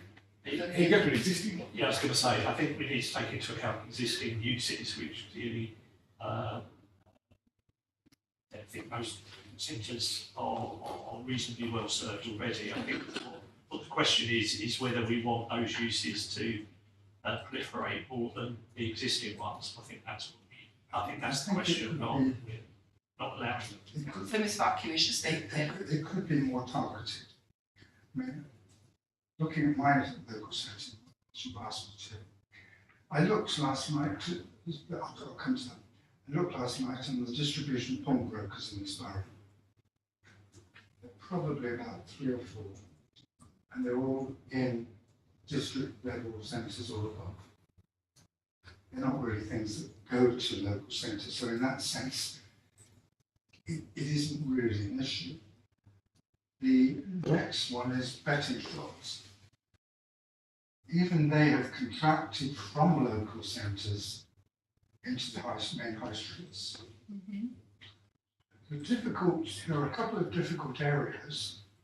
One is Earls Court Road, which has attracted a lot of casinos and amusement type of things, which produces a degree of antisocial activity among young adults.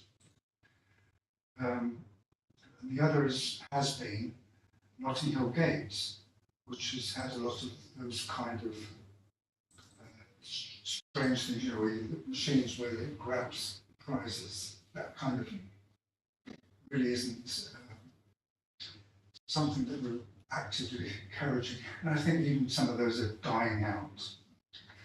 The places which are, the things that are difficult have tended to be with the change in the nature of hot food takeaways and the attraction of delivery drivers to these locations. Now, there's not a lot of control in the system, whichever system you use, of dealing with that. And so probably not trying to encourage that kind of hot food takeaway. And it tends to then be places in smaller centres, that's my experience. With the high street ones, you know, things like McDonald's and those kind of things, they have walk-in trade. So it's a very different sort of thing, rather than delivery. It's the delivery side of it, which is the complication in the local centres. Whilst we're sharing sort of things, I went out for a meal last night, and it was very nice. It's obviously part of my work. And it was very good. There was a delivery driver who came out 4 times the next time, and that was on the Grand March Centre. So, in other words, I think it's clear that delivery drivers are everywhere, and there's a clear issue between restaurants, which lots of them do take out as well, don't they? And so I think you might have a bit of a false construct in terms of saying that you love your little neighbourhood trattoria, but when somebody comes along with a motorbike and delivers a pizza, that's suddenly no longer appropriate. But I'm still struggling how you can just say they're not appropriate in our neighbourhood centres. I think you need to have some rationale or some criteria to determine how they can be inappropriate. I mean, I'm willing to accept that if you have sort of a little neighbourhood centre with 3 shops, you don't want to have a pawnbroker and a betting shop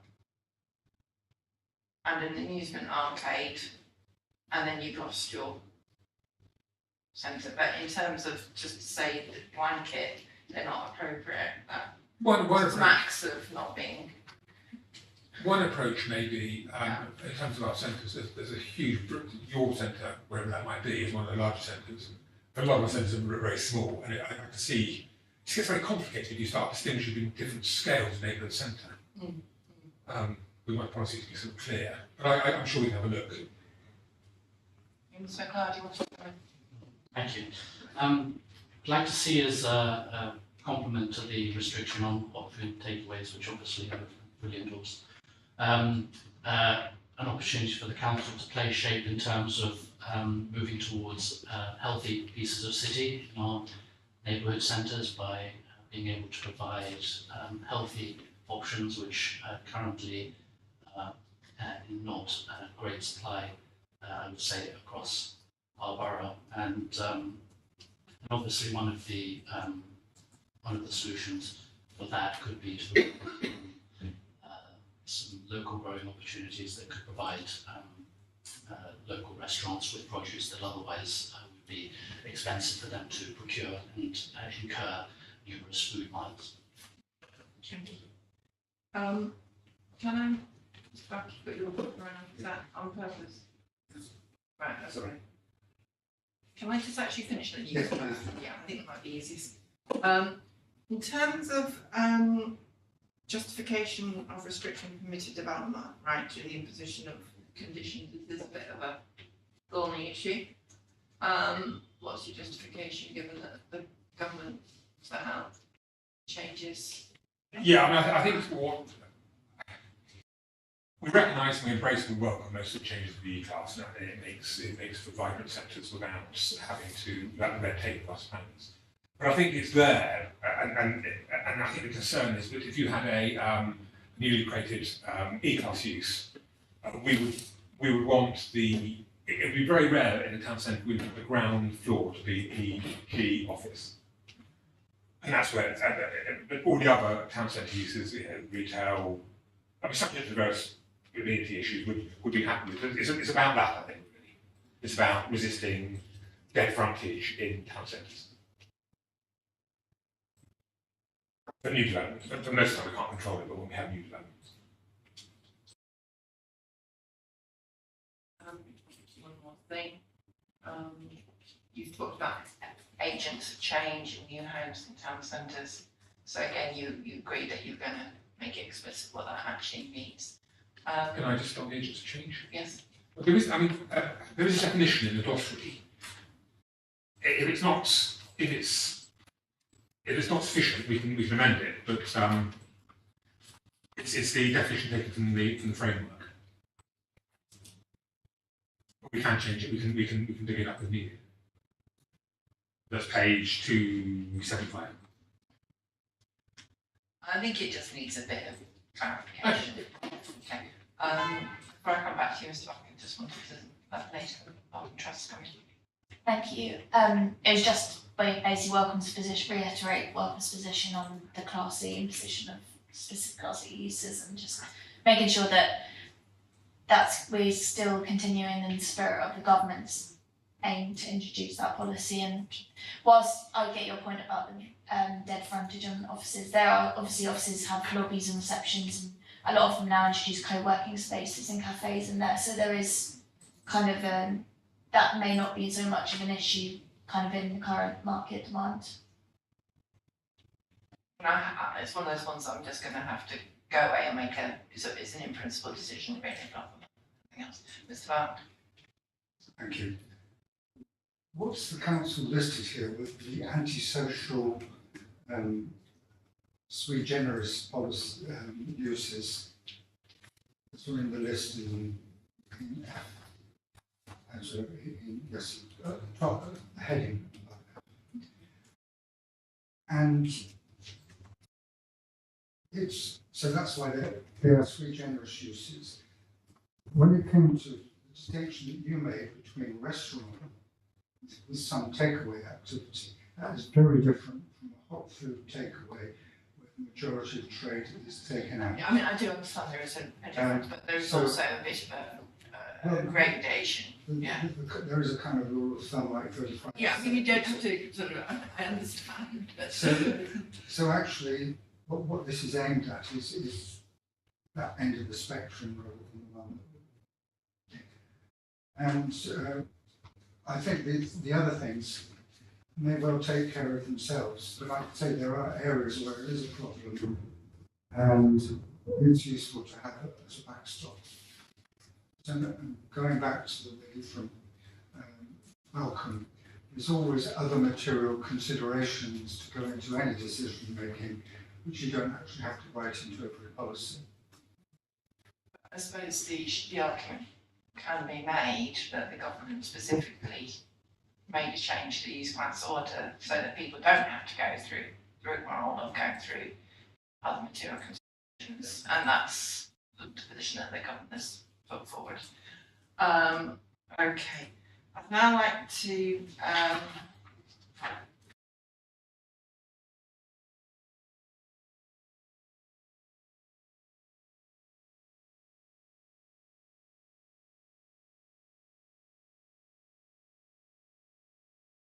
EC5, walkable neighbourhood.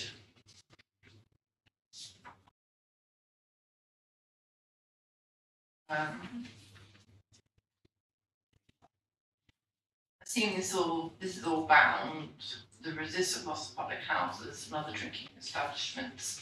I assume this is all bound in your against residential, is that right? Yes, and also in our fight to maintain vibrant communities. And I think we take a view that a public house, most public houses in this borough, I mean, Mr. Bart will, I'm sure, will share the name for this there, the real value that public houses have in inviting communities. So it's double-edged sword. I mean, it's important to protect those people. When we come to higher order town centres, again, this is a question, sorry, conversation of higher order town centres. This is again a question of sort of clarification of what a higher order town centre is. Is that? Yes, it's not defined. It's the international centres like Knightsbridge, Kingsbury East, Kensington High Street, Southampton, Kingsbury, Nottingham. Okay. Yes, so they're defined in paragraph 5.5. Yeah. So if you had a restaurant on Fulham Road, yeah, and somebody wanted to have that restaurant to go to an A1 news. Sorry, is that am I not up to date with my GDA? EG. DG. EA, rather. It's EA, so all's good. I think. But either way, in terms of the loss, it's why would you particularly not want a loss in those areas? I think this is intended to reflect the real value that neighbourhood restaurants can have. In Fulham Road, say on the beach, the main strip, there might be 30 restaurants. And there, I might go as a student, I might go on a stag do and go up and down there. And local people may use them, I'm sure do use them.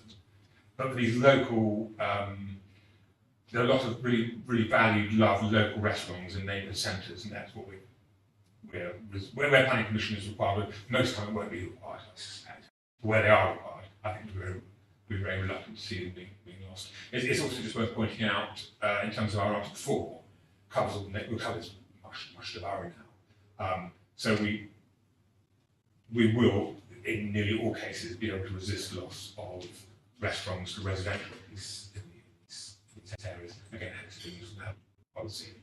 But I think we don't have a specific policy to resist the loss of a restaurant in a larger, higher order town centre, because they're larger centres, they can have a whole mix of uses with neighbours. Sometimes they may have 10 units, and the loss of that, some of these uses are almost akin to a sort of social community use, almost.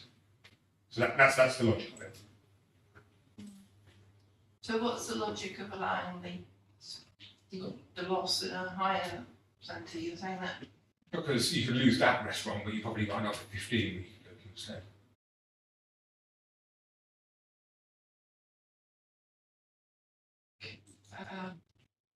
Mr. Barkey. So I just wanted to point out that the purpose is sui generis, and therefore, and we have a policy to protect them. And if we hadn't got that policy, they would have been wiped out. Oh yes, yeah, I'm talking about the loss of restaurants. This is what Yeah. why it's acceptable to do it in higher order town centres, but not elsewhere. Okay.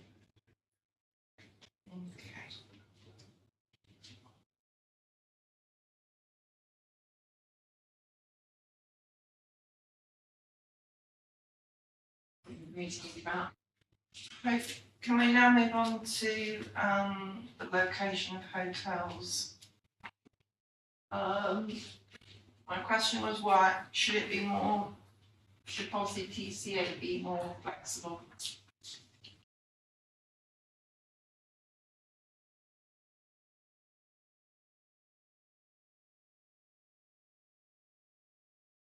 Pretty flexible. I think we take the view that hotels is a main town centre use. So, like we would expect, therefore hotels to ordinarily be located in our case, initially joining town centres. And then we look at the London Plan policy on hotels, which again talks about other criteria, talks about hotels in off community areas, in the town centres. The CAS, I mean, the CAS is slightly less relevant in our borough. Knightsbridge and the CAS, they're parts of South Kent, which aren't in the town centre, which maybe it would be good for a hotel. But I think we've got that balance. We recognise that real value. We want to locate in the areas that are not going to cause difficulties. We want to locate in areas well served by public transport, normally close to major tourist attractions. So that's why we're taking that approach.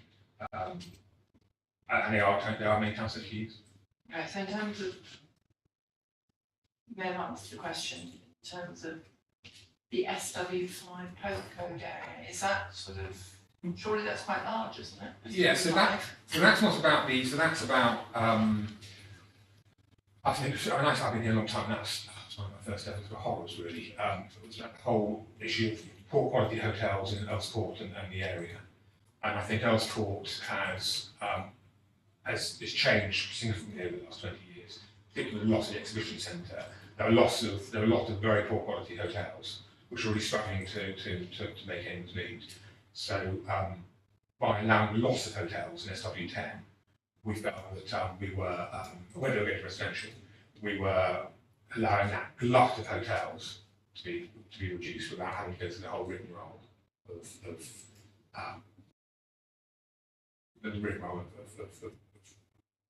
betting to us. And I can't remember actually whether we have a criteria. We were just happy for hotels in our sport to go with residential. Okay, but wouldn't it be better to have something on the policies map saying where it is rather than just the postcode? Because you always say stay within the SW5 postcode area. We can. Figure 5.4 has just shows the postcode area. Yeah. That's fine. But that No, we can. Yeah, very much. in terms of the whole issue about the policies map, and you know, because that's not. That's easy. You know, we've had that discussion, haven't we? That these are indicative, Yeah. and Happy to do that. you know, if you've got to have a policy, make it a policy. Yeah. Don't have it as a No, very much. That's happy. figure. Very happy to do that. And Mr. Barr? As Mr. Taylor said, the framework specifically makes town centre use. The council's policy in terms of saying where new hotels could be is pointed to the higher order centres. The GLA's analysis of where future hotels should go in London only allocated 150 bed spaces in this borough, despite over 50,000 over London, largely because we're pretty well stacked with hotels. And in fact, in terms of the nudges as to where to go, we've managed to get hotels in Kensington High Street. This is in the last year or two in Kensington High Street and in Notting Hill Gate, which more than meets that need. So we don't have a need for any more hotels according to the GLA economics analysis and the London plan analysis. They're looking now towards central London opportunity areas. So we're not in central London. Most of the stuff isn't in central London. What's meant by criterion C, by the way? Encourage the expansion, upgrading and diversification of an existing hotel. If I came to you and I said I wanted to diversify my hotel, what would I be asking for? I think that's so a hotel might want to have a conference rooms, or might want to have a spa at the hotel, or something just to encourage occupants to be able to diversify, offer other offers, which is still very much part of the hotel use. It's still hotel use, but these other wider uses. But they can have problems in terms of amenity. So hence having the policy, I think, which talks about without diversification, whether they impact on community. So let's say you had a permanent marquee in the garden of the hotel, we would support that if it helped the hotel its ongoing existence by its long-term future. But clearly we want to assess the impact on amenity. I think that perhaps might need clarification. And why would you lose permanent residential accommodation in a hotel? That's a fair point. That's a fair point. Cut and paste everything. Okay, in terms of TC8D, which is relating to obviously the issue about loss of permanent residential accommodation. The word resist is quite weak, isn't it? Are you not just saying not allow? Like refuse. Yes, refuses even. I'm not sure whether you're supposed to. Can we say refuse? Will be permitted where? Yeah. We don't want to be positive. I know we should be positive about it. So, we're not going to resist elsewhere? I mean, You it's do, strong you stuff. do resist. I mean, to be honest, I was trying to think how you could actually make it a more positively We don't, negative policy, but without making it positive sense. I just think it needs highlighting, really, doesn't it?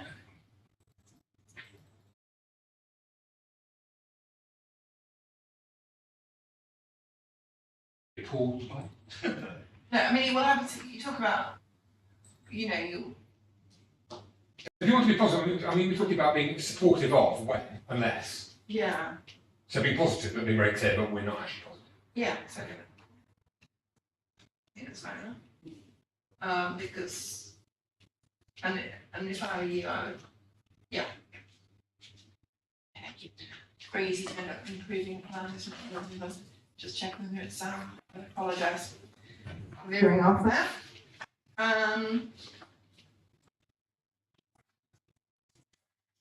I've seen that you've got a number of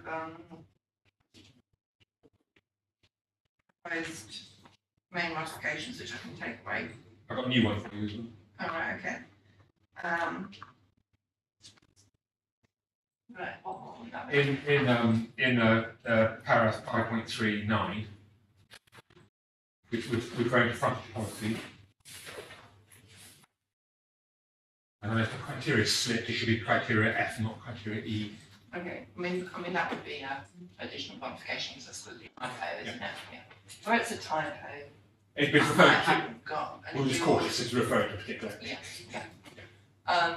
Later on, Can I suggest a change to policy TC2 criterion B, which relates to the amalgamation of shop? So Welcome obviously own a lot of retail freeholds within the borough, and kind of given the aftermath of the COVID pandemic and impacts on town centres and ability for them to secure tenants for these retail units, they're finding that a lot of potential tenants want larger spaces and the ability to be able to amalgamate existing units. So I don't know whether this policy is trying to preclude existing. No. No, it's just only if it's Major new developments. new developments, okay. But yeah, we just wanted to make sure that it's clear. Thank you for that. Thank you for that, actually, because that does raise a point that I had thought of, and I'd very say I haven't actually put query. Because you do talk about major new redundant and to resist amalgamation of shop units. Well, surely if it's an existing unit, it has to be there. Yeah. Surely it's two different elements to the same. It's two different. It's a long sentence, and I think you've got two things. You've got. Yeah, no, I take your point. It's maybe the retention of the newly created unit. So it's C, isn't it? Really, it's Yes, 3 points, isn't it? And then that would actually mean that you are resisting the amalgamation of existing shop units. Yes, what we're not trying to do is retrofit. We clearly can't use conditions for pre-existing. Well, we'll have a look at the wording, but we clearly can't use conditions on pre-existing retail units, and we're not trying to do that. But earlier on, when we were talking about these lovely visions of these areas, and you said, oh, we've got lots of lovely small units, and people want to come along and make larger units, you said we don't want that to happen. No, but if somebody comes through with a new development, then we can resist we can use conditions. But if you're resisting the amalgamation of shop units, I'm honest, I own lots of shops. Yeah. Okay, this, I don't in real life, this is, you know, my assumption is, I'm playing devil's advocate, I own a lot of shops, got 2 small units, nobody will take them, that one was in his agent, nobody reads papers anymore. One, Doesn't need planning permission, you can control you. if I were to knock the 2 together, Yeah, but need permission. okay, so. All okay. But then why do you resist the amalgamation of shop units? It's for newly created. Then perhaps you shouldn't have it in the, But if it's newly created, we can control it, but we can condition it. We can condition unit sizes. It's only for newly created floor space. well then why don't you just have require a range of shop sizes? But now, yeah, we could. Yeah, and then It- you don't it's have the whole mechanism. issue about resisting Yeah, that's fine. amalgamation, you just set out what the shop sizes Yeah. are, and then you condition them as part of your Yeah, okay. condition. It just causes confusion. Okay. Thank you. Right. Okay, Mr. I think also my colleague Nestle is looking at the same subject. There's no mission, which is the evening economy. And at the moment, what seems to be happening is there is an evening economy strategy taking place, divorced from the local plan, being promoted by the economic development part of the law, growth and whatever it's called under Jonathan's responsibilities. And there is a problem in terms of what that means. First of all, if you ask what the nighttime economy is, people will say it goes from 6 p.m. to 6 a.m. And I don't think that's what the council is actually promoting. There's actually very little post-midnight activity. And there seems to be a commitment to encouraging a nighttime economy which is after midnight, as opposed to the evening economy, which probably goes up to about midnight. And the real question is, what is this plan promoting? And if there's going to be a strategy, what's the basis in planning terms for having a strategy? Shouldn't it be in the local plan? I mean, obviously, it's not for me to discuss the council's evening strategy because it's not before me. I mean, nighttime economy strategy because it's not before me, because it's sort of out with the planning process that you just stated. However, well, it is if it isn't within the local plan, but should the evening economy policy, as in TC4, be more explicit about what is meant by evening economy Yeah. and how does that interact with the nighttime economy? I think you answered this Earlier on, yeah, exactly. to come up with a definition of what we meant by the evening economy. We've spoken to our licensing team, and it is used to the evening. Yeah, the evening economy is largely to be applied to it. We'll share that definition with you, but we recognise the importance of the definition of the evening. Okay, so the whole issue of the nighttime economy is something that's not before me because there's no reference to the nighttime economy in the development plan. Okay, Ms. McLeod. Thank you. I just wanted to make sure that according to the ambition of TC3, which is to attract new entrepreneurs potentially to test their products, that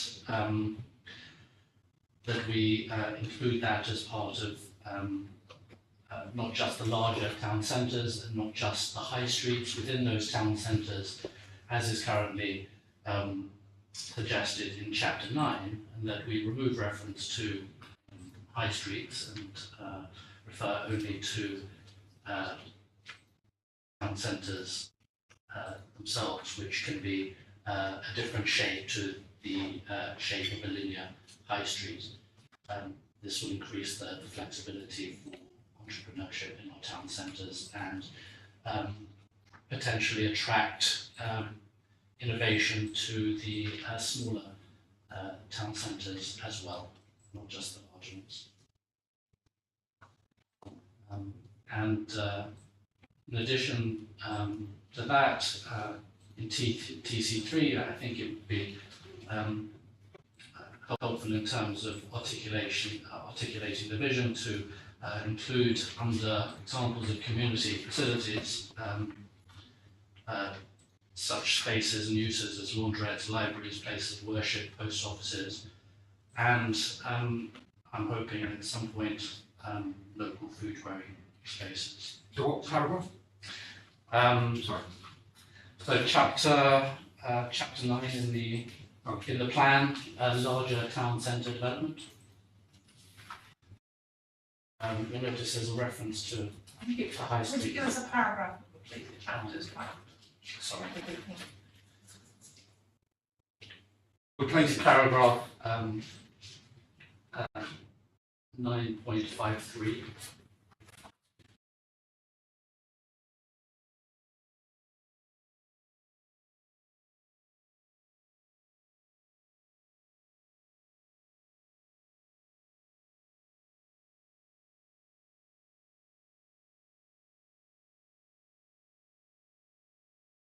again. So 9.53. So this would be about encouraging. It's encouraging under point 2 adaptability and proactivity to meet future needs by allowing for and supporting innovative and creative solutions, and also, for example, point 6 be part of the solution to the climate crisis, as part not of just the high street and larger town centres, but in town centres generally across the borough. I believe that would make the policy more effective. But to be fair, that's not actually a policy, that's just a list. It's in terms of TC3, these meanwhile uses. Have we defined what meanwhile town centre use is? Or is that in the London plan? I need to find the meanwhile page 114. We haven't been specific, but we could. I think what we had in mind for meanwhile uses, would, for example, we have a very difficult when you start to find them because they do exclude things. Yes, exactly. We have an empty restaurant which we've done some amazing work. It's going to be a new youth centre for a couple of years for students to. It's further than a youth centre. It's The urban room. Brilliant, exactly. But it's a place where so that's very much a meanwhile use. We want to support. If we start specifying, Yeah. The moment you start specifying, you start leaving things out. But does that have to be a meanwhile town centre use? Are you just meaning a meanwhile not residential, isn't it? Yes. Okay. It's the back. So I just wanted to clarify, the nighttime economy is covered in paragraph 9.56, 9.64, 9.70, 9.79. And so it is part of the plan, except it's the policy. And there are some problems, some of that, which Mr. Boyd is aware of, and I think he has a solution to deal with one of them, particularly in South Kensington, where the GLA has referred wrongly to South Kensington Town Centre as being a place with international repute nighttime economy, when they were actually referring to the Albert Hall, which is half a mile away and in another borough. Yeah, I thought we covered this. We have covered this. Yeah. But my point is that there are 4 centres, Kensington High Street, South Kensington, Kings Road and Knightsbridge, where the issue of the nighttime economy has been raised in chapter 9, which is the place chapters. So I was just trying to say, yes, the plan does cover this issue. Doesn't have a policy for it, but Okay, we're that's covering exactly it through the changes that are going to come out with the potential manual action. Okay, right, I'd like to draw, Just you introduce yourself, welcome. Norbert Kurtz from the Knightsbridge Association.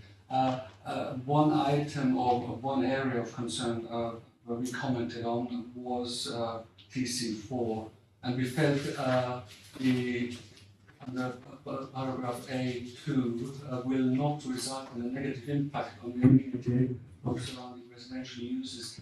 We felt that it seems a very bias towards the nighttime economy rather than, but we felt it would be more appropriate that any nighttime activities would not would safeguard, more positive wording, would safeguard the amenity of the surrounding residential users, rather than, it sounded a bit weak as a policy wording, to the detriment of residential amenity.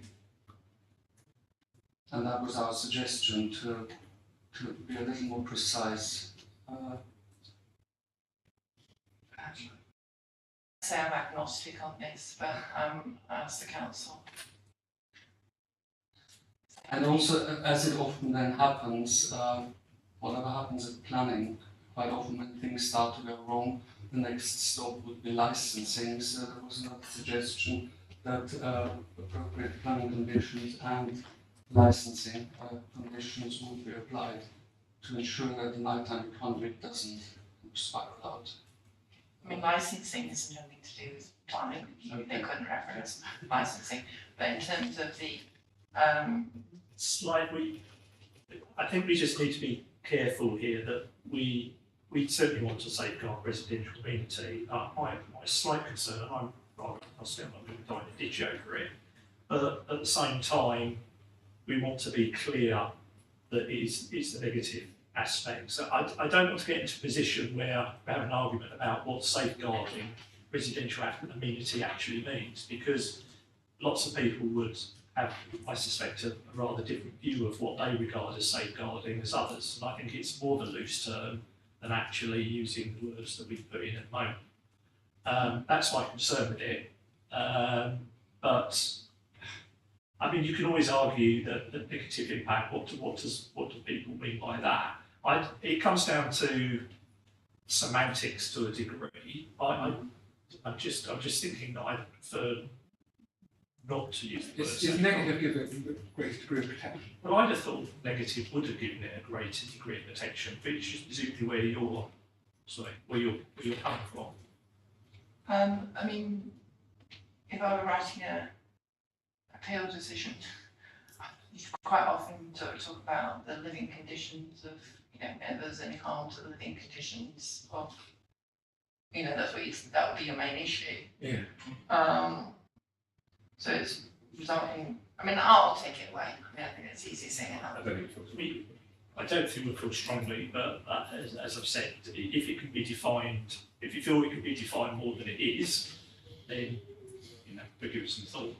Right, thank you. I don't think. Could you just clarify that this policy applies to the evening economy, not to the nighttime economy? So that's been covered. Right, okay, I'm going to close this morning's hearing session, and we will then resume at 2 p.m. and we will consider at 10. So thank you very much for attending. I'll see some of you later. Thank you very much.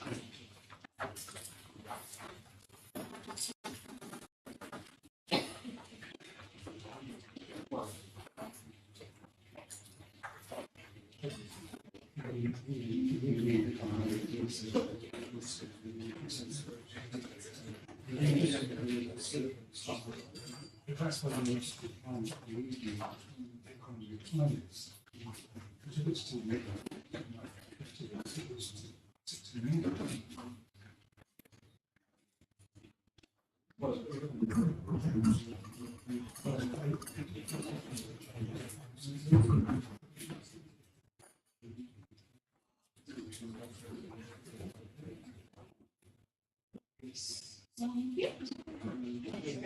Thank you. Thanks.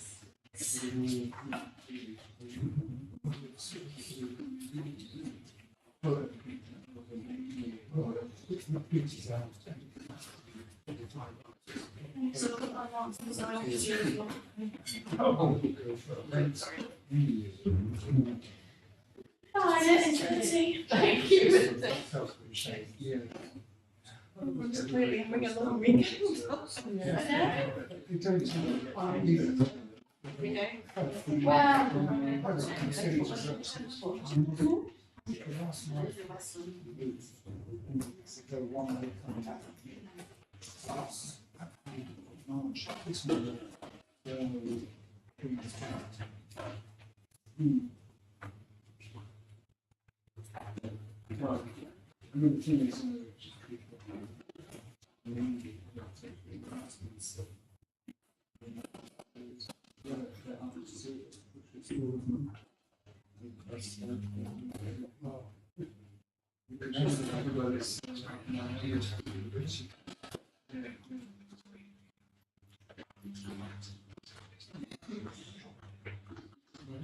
Hi. Nice to meet you, Robert. Yes, I mean, Mrs. Thank you. And you. After the email. You're not staying for this afternoon. Sorry? You're not staying for this afternoon. I don't think You're so, not because it's, very little.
afternoon, everyone, and welcome, including those who are watching on the live stream.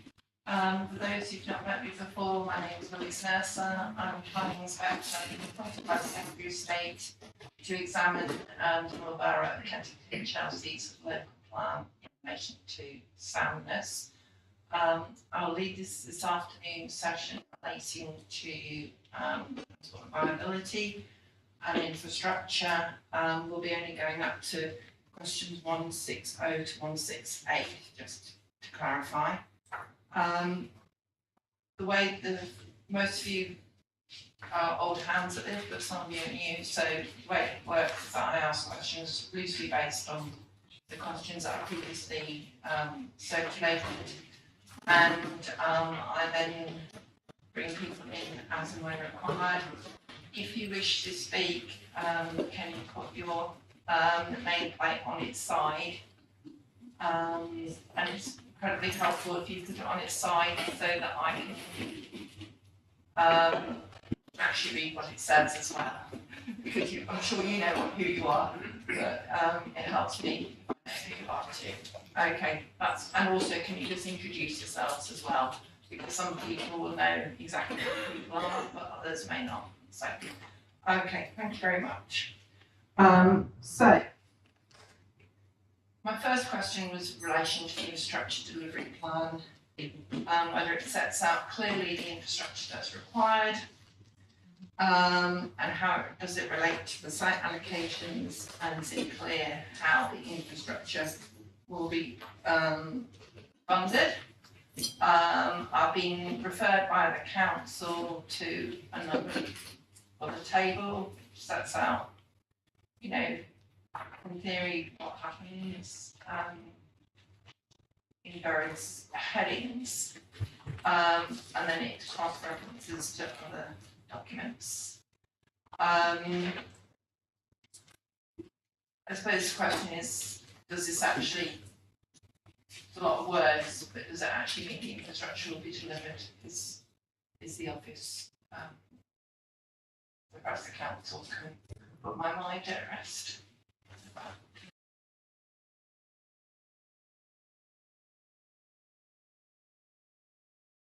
Matt Canada, RPKC Planning Policy. I think we are certain that the infrastructure will be delivered.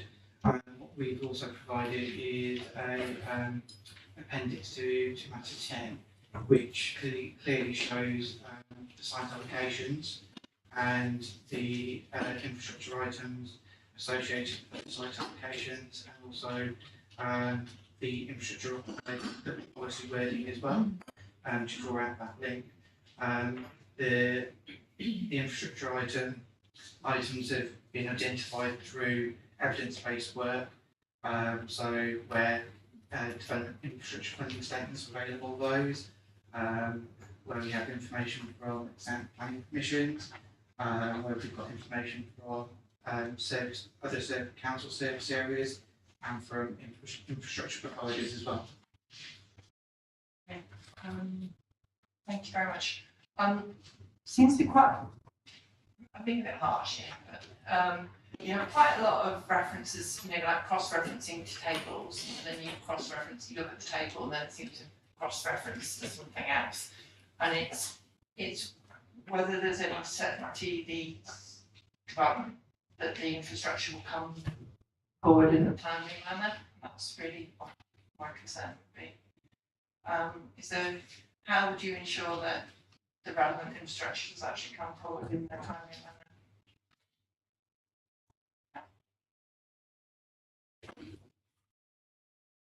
I think with regards to the site allocations, within the allocation itself, we have identified various land uses as well as the infrastructure, specific infrastructure in terms of the larger site allocations. So I think as we consider the planning applications, that some of that infrastructure needs to be delivered by the developer themselves on the site, and then these are secured via Section 106, as you know, and within the Section 106 itself, the timing and delivery is often, well, it is specified as to when something needs to happen. The other planning policies throughout the plan, for example, the policy on community housing, of course. So again, that is secured on site as we discussed. I think the delivery of a large number of the infrastructure items listed in the IDP are secured through the normal policy route, as well as by these specification in the site allocations.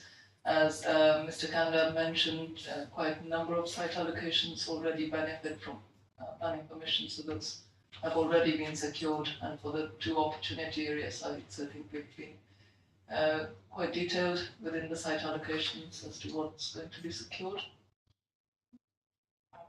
Thank you. Does anybody want to come in at this point?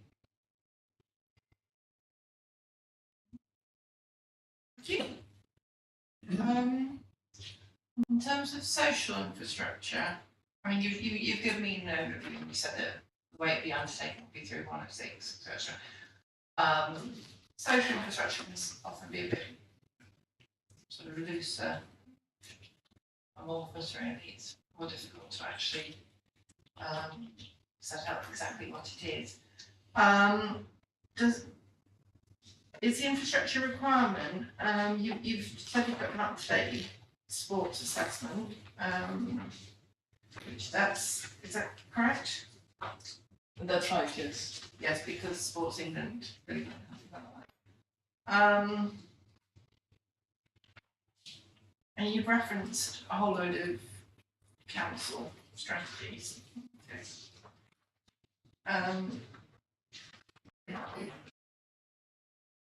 Does anybody want to raise any issue relating to this? If you could introduce yourself. Yes, Joe Bassett from Kensington Chelsea Social Council. I noticed that there is a long list of things that are covered by social infrastructure, but I do notice there is a significant omission, which is the voluntary and community sector.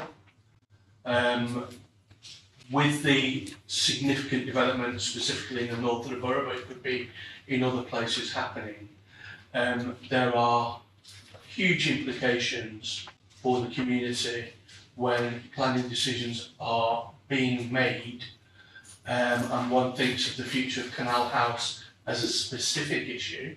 That's not even happening at the moment, and the anxiety that is being created in the community is palpable. We would definitely like to see some guarantees as to what would happen acknowledged in this, but it's not just that one area, it's up and down the borough where decisions are made. For example, the site that currently is occupied by WENAC, what will happen with that, which is the advice centre in the south of the borough. These have implications, and people need to see a commitment on here as to what happens with those particular types of organisations. Mr. Batty, I think the council may direct you to page 170, which talks about other valued uses, which talks about places of worship and bespoke premises for the voluntary sector, which... Yeah, I would specifically ask that consideration be given, that this has a line in of itself and not just another use. Art galleries and stuff like that are given prominence, laundrettes and things like that are under other usages. This is not an afterthought. This is a main plank, and I would have thought in the aftermath of the fire that the council would understand that the charitable and community sector is sacrosanct to the community, and it should be something that's acknowledged. Thank you, Mr. Mr. I've almost forgotten your name. That would have been awful, wouldn't it? Be like on my metal customers. My name's Mike Bach, I'm from the Kensington Society. One of the issues, and I'm not sure that it's seen as a social infrastructure issue, is open space, play space, and we have a problem in that Parliament City runs a meetings and we've got the least amount in terms of open space prepared, and it doesn't seem to get better over time. The new major developments because of the density at which they're going to be developed, don't seem to provide enough. And it's part of when you start looking at walkable neighbourhoods and things like that, each neighbourhood needs open space. So we've got big parks, which are some way away, like Kensington Gardens and Holland Park. But there is a shortage of open space in large parts of the borough, and somehow that isn't seen part of the social infrastructure. Thank you very much, Ms. Button. Perhaps the council could come back on both of those points, bearing in mind that the issue of green space was something that I raised as well. The open space we're very happy to include in the definition. That's social and community facility, public open space clearly is that. We're happy to clearly we have included place space. Sorry, are you suggesting having it as an additional criteria? Under 7.4 in our definition, where we define what we consider to be social and community uses, so under that we can include open space as well. That's keeping what we've Sorry, can we speak to that? With regards to the bespoke premises for the voluntary sector, so I think some of the premises that are occupied by the voluntary sector would, in planning use class terms, be office, termed as office users. Clearly, we do protect office users already in planning policy. And then we've recognized, albeit it's not a separate heading in itself, the bespoke premises for the voluntary sector. So although it's not a line in itself, however, they still have the same protection as all the other listed users under 7.4. I mean, we could make it its own heading, but all of these headings are essentially, there's a heading, and then there are the range of things within them. So health and social care facilities includes hospitals, dental surgeries, pharmacists, etc. So we have a separate heading for bespoke premises for the voluntary sector. I think it would be helpful to know what that entails. Is there a full range of different types, or whether I think that by including it within 7.4, the policy affords them the same protection as everything else that's mentioned there.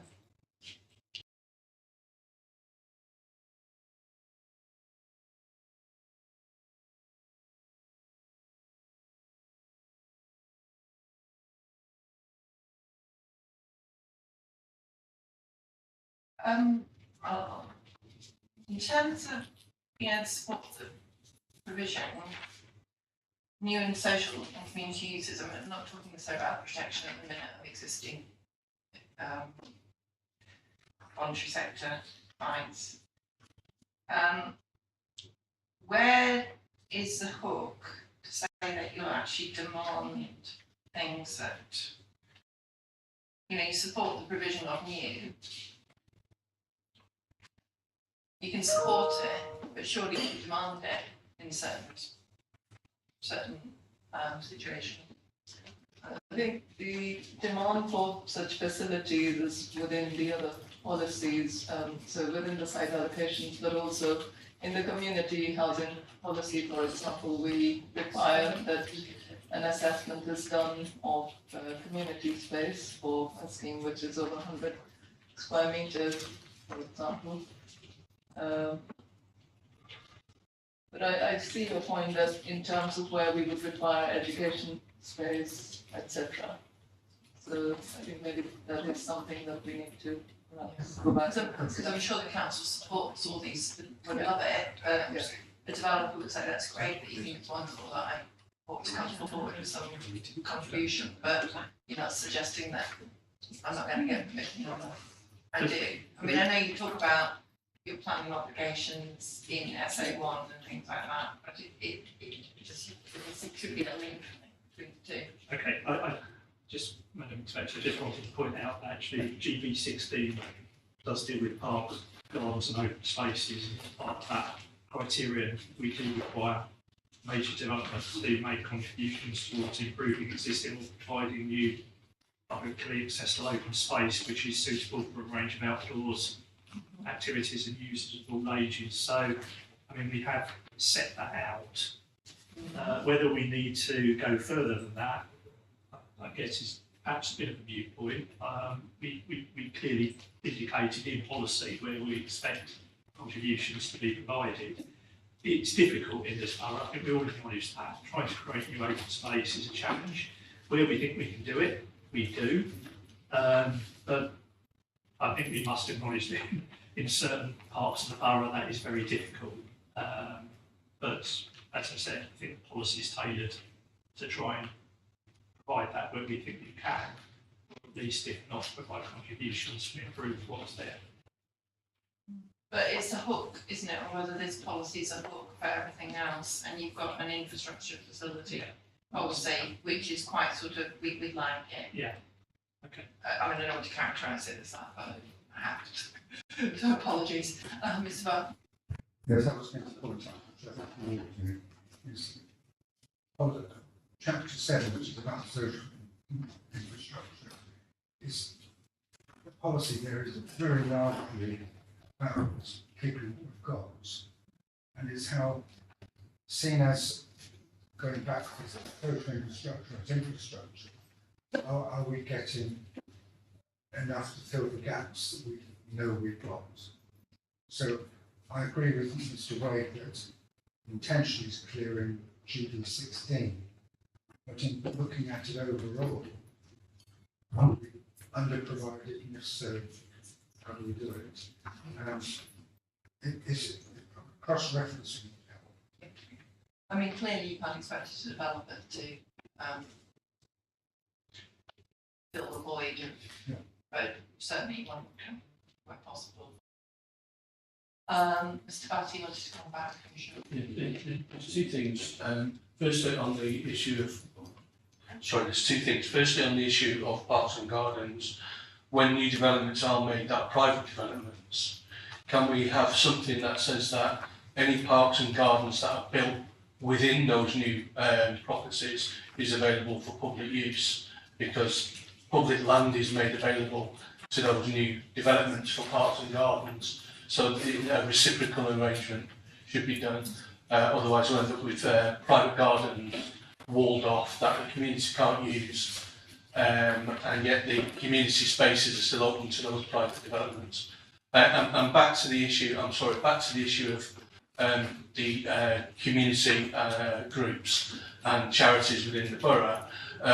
In November 2017, there was the beginnings of an asset review. I've mentioned this before, it's not been raised again.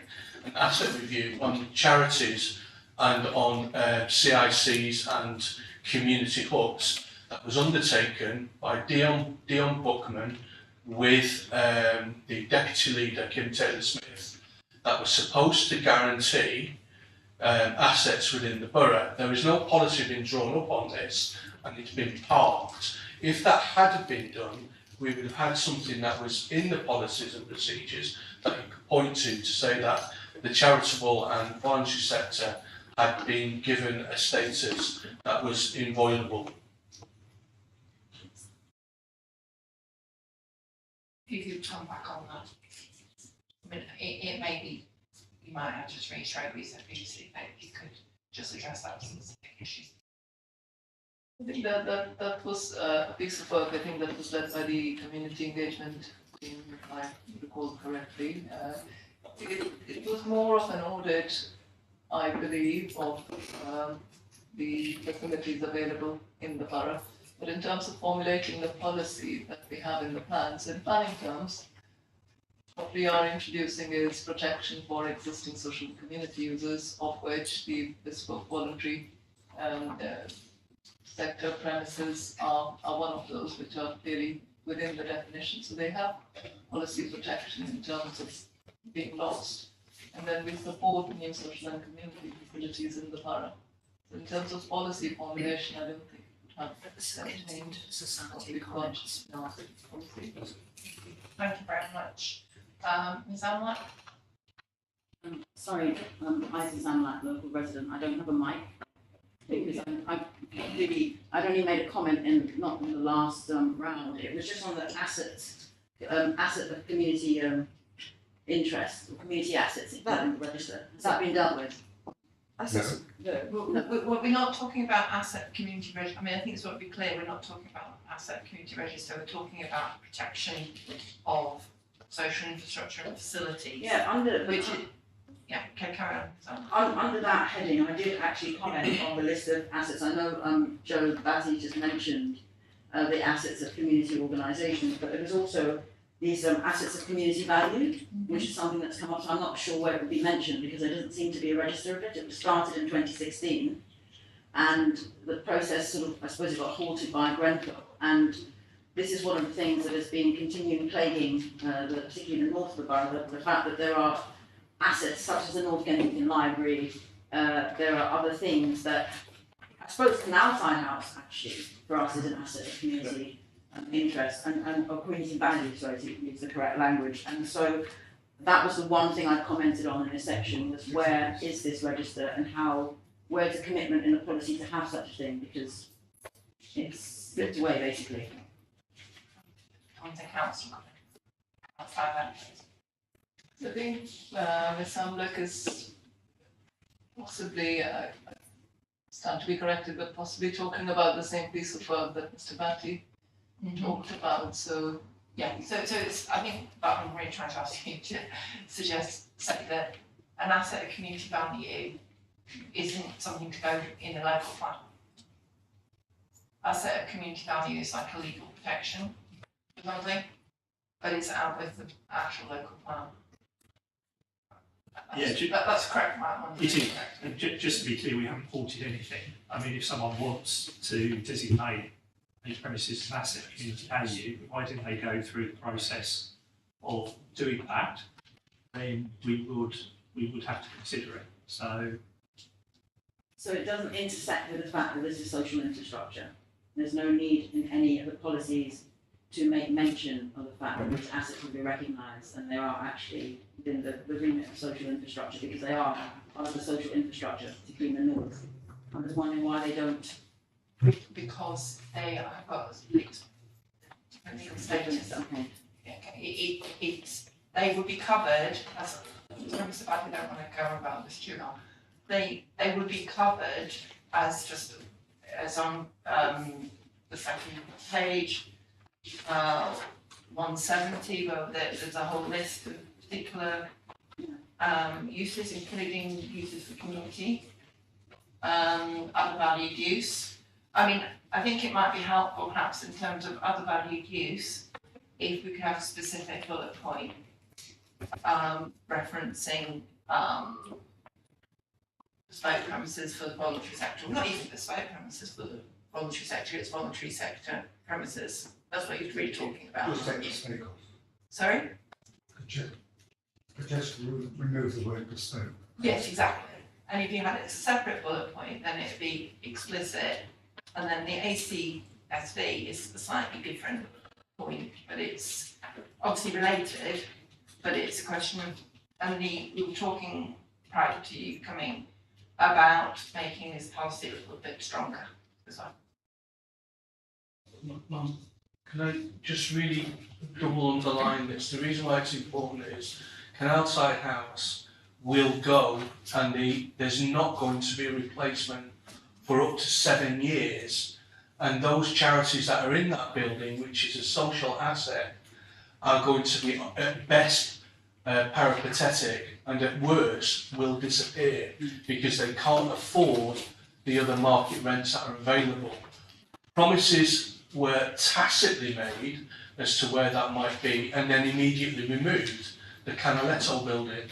So, we need to guarantee that these assets, that's why I'm trying to double underscore it, because we don't want things to be put by the wayside either by accident or design. Thank you, Mr. Fauci. I think we discussed this when we were looking at SA1, didn't we? And clearly it's up to me to consider whether there needs to be any rewording just to make that criteria N stronger. But that's what we're talking about, isn't it? SA on it.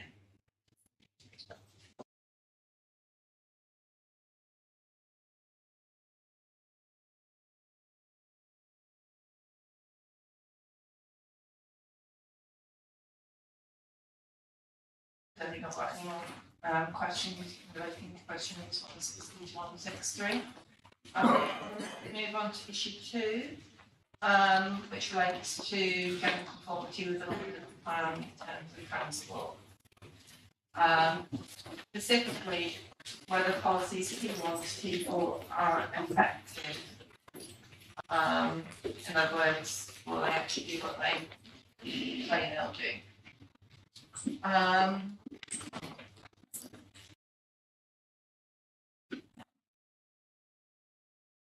One specific issue I raised was in terms of al fresco hospitality, which I think to you and me means just sort of stuff outside. But,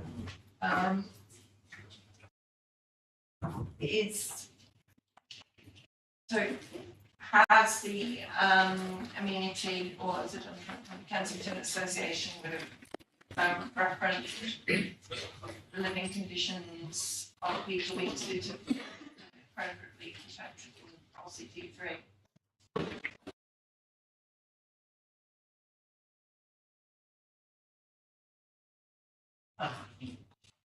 If I perhaps I'll answer that one. Yeah. In terms of noise and general disturbance and amenity, we don't normally try and duplicate policy that already exists. So we do have a policy that covers noise, general disturbance and vibration. I think it's policy DPA Madam Inspector, which I think we've still got to examine, but the function behind that policy is, and it actually makes, I think, specific reference to outdoor dining, is to control the amenity aspects, the noise and amenity aspects of such noise generating development.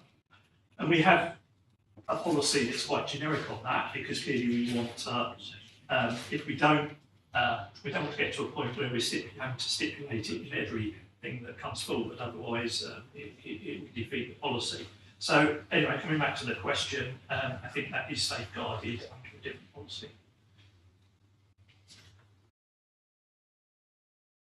Okay, it may be supported in another policy, but you haven't got anything in your supporting text that references residential immunity, and it might be helpful to do that. I would suggest it's about. Yes, the government is rather escaped distilled from my unspeakable, how would you describe it? As a result of recent changes. Have you got your microphone? Yes, sorry, I can't get this. What's happened is with recent changes to legislation, all applications go through licensing rather than planning and have to be processed within 7 days, which is quite difficult for people to get to grips with it, and for the reasons for refusal being very limited. So, even if it is a problem, you may find out too late. Mr. James Cool there, he handles all the tables and chairs, which tables and chairs used to be handled through planning, and you don't even get the layout of these things in the weekly, well, daily lists come out. But you've got to turn it around in 7 days and be aware of it. It's quite difficult. So, but the review that took place of alfresco dining didn't reveal a lot of problems, and we did not object to them, though individual people may have objected to their experience. So I think people have different views. Commercialising what is private, public space has been a problem, as people see it, but it's been seen as an asset particularly during the COVID period where businesses couldn't survive. Now it's part of everyday life, and for the most part, it's welcomed. Shall we come into this one? Yes, so I mean the policy has been worded very specifically in a very positive way, because we think in some contexts. Excuse me, sorry, it's difficult to hear. Chat. Thank you. In some contexts, the impact on residential amenity will be viewed as a net positive. Excuse me, So sorry, but it's very difficult for me to hear when make it to you, so it's difficult for me to hear when you speak. Yeah, so- It's yes, so just in terms of the policy, so Mr. Wade has already explained noise is set out in a different policy. With this particular policy, we wanted and deliberately worded it in a very positive way, because we have a key decision to support hospitality business in Kensington and Chelsea. We have undertaken various research, including citizens panel, who we found that majority of people in the borough were supportive of outdoor use of our public spaces and outdoor dining.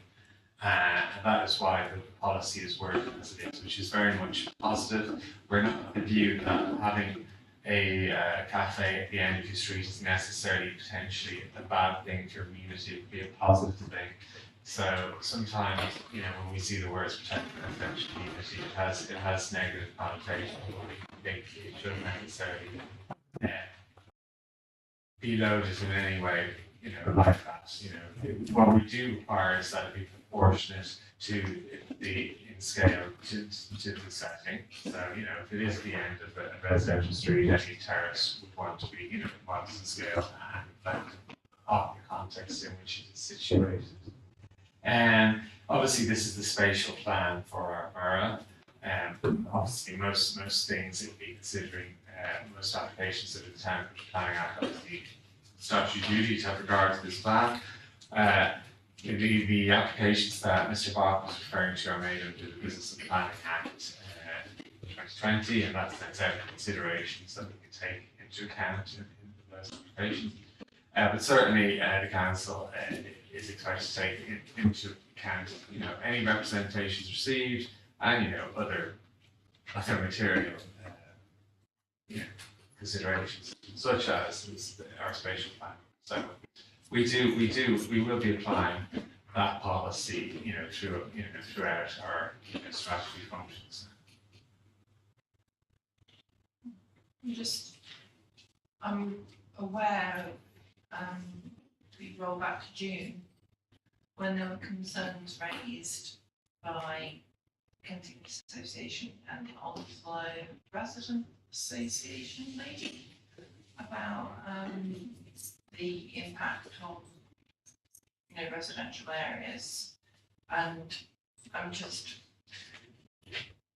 consider that perhaps there might be an element to help it on doing a supporting text, just to clarify that I understand you don't want to fetter the hospitality if it comes forward, if it doesn't do any harm, but to be fair, you talk about safe and secure pedestrians, you talk about things which one assumes you'd already think about anyway. And in fact, to be honest, the safe, secure passage of pedestrians actually isn't a planning issue, is it? Because it would be on a highway, I assume, is it? Oh, you're talking about? And therefore it's a highway matter, it's not even a planning matter, that. So I think, I think, I know you're very, obviously very sensitive about it, but. Yeah, I think we can think about that. What I would say is, in terms of residential streets, I mean, nearly every road in the borough has, people living on it. So in a sense, all our streets are residential. So we'll have to think about how that would work. Certainly, we wouldn't want to sort of categorise different parts of the borough as such, because a lot of these terraces are actually in side roads that previously didn't have. So what we do as a council is we temporarily widen footways during the summer, in areas where, you know, the footways are generally narrow, Mhm. and that allows cafes and restaurants to have additional seating for 6 months of the year. And as I said, a lot of these are actually on side streets, on what you might call traditional residential streets, and not necessarily in town centres. In the town centres, as it happens, I mean, you know, there's heavy demand on the footways, and they're usually busy arterial routes with buses, cycles, and everything else. So there's actually less potentials often on our high streets than there are on the side roads.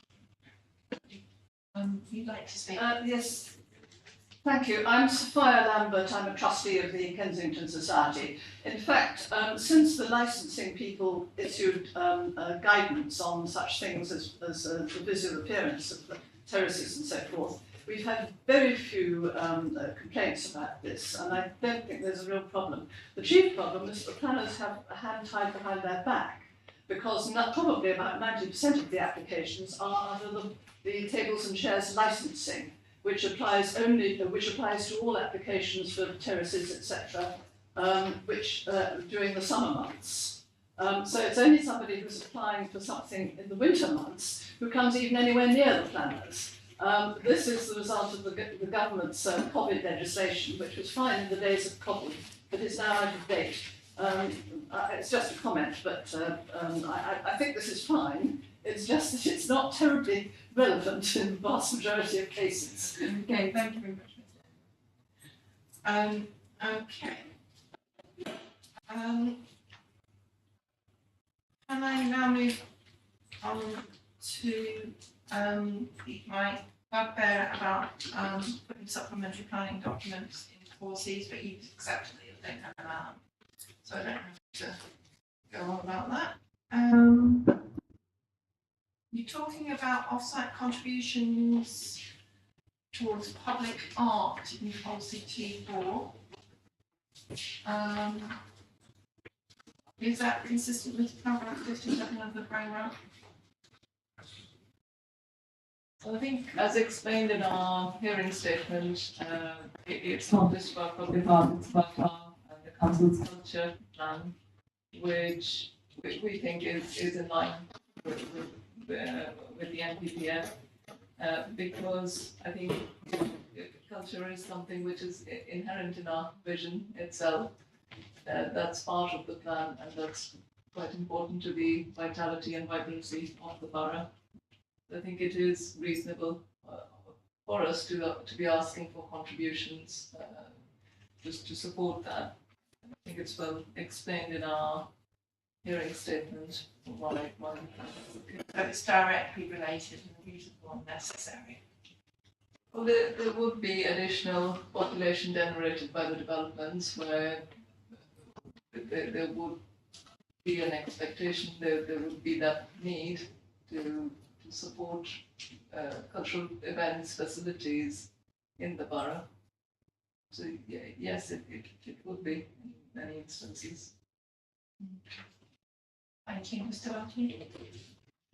Yeah, just wondering whether we should be saying something specifically about Section 106 money being used on private developments for artwork.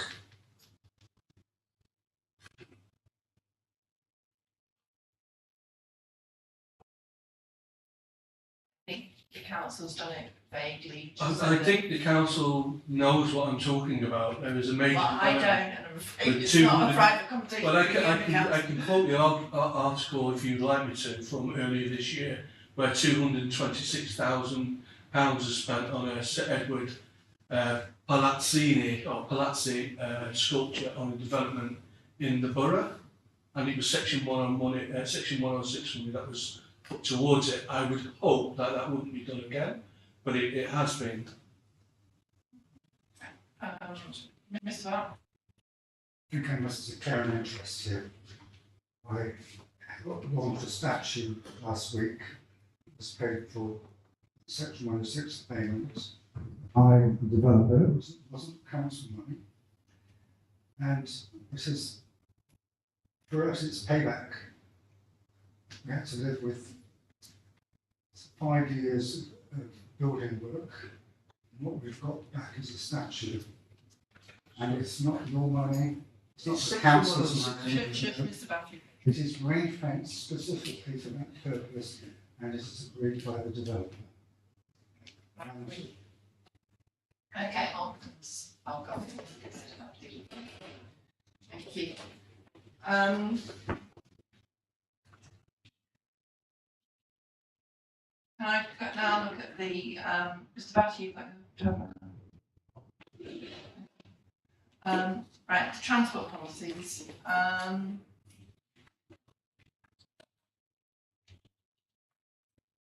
Are T5 and 6 sufficiently robust, really, and do they significantly signal the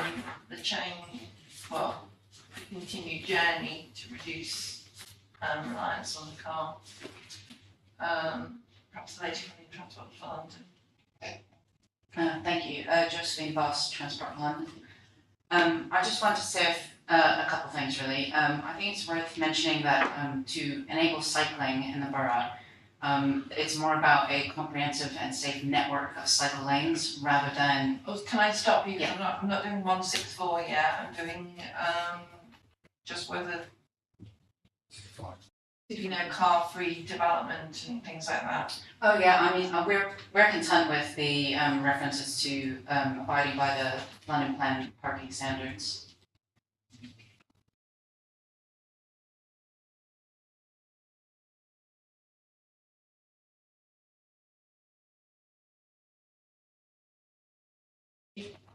I'm going to move on to the cycle route issue, which is one that I'm sure you're jumping into to talk about, the big one. Are they reflective of the potential cycle connect identified within the strategic cycling analysis? Yeah, on that specific point, I think you'll see in our matters statement that we've included reference to additional kind of identified corridors in that evidence base that we would like further consideration of. Again, coming back to figure 8.1 on the specifics, there are two recent public consultations on cycle routes in the borough that aren't reflected on the map, and I was just curious about why that was, because they should be reflected if they are going to be delivered potentially. But also, the London Plan has planning guidance on sustainable transport, which requires boroughs to assess the quality of the cycle lanes that are on their maps and their local plans, and identify where they don't meet the quality criteria that we have published. And our quality criteria is very, very similar to the national criteria that now exists.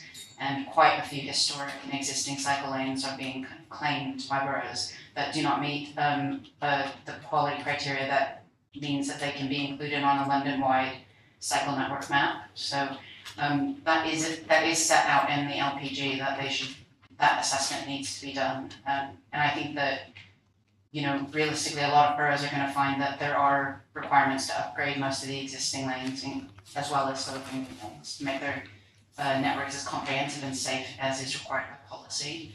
But just one more general point I wanted to make about the policy in general is that I think it's the onus is being put on individual development sites to enable cycling in the borough, whereas cycling is about a network and going places and leaving development sites. So yes, it's important to have these interventions at development sites themselves.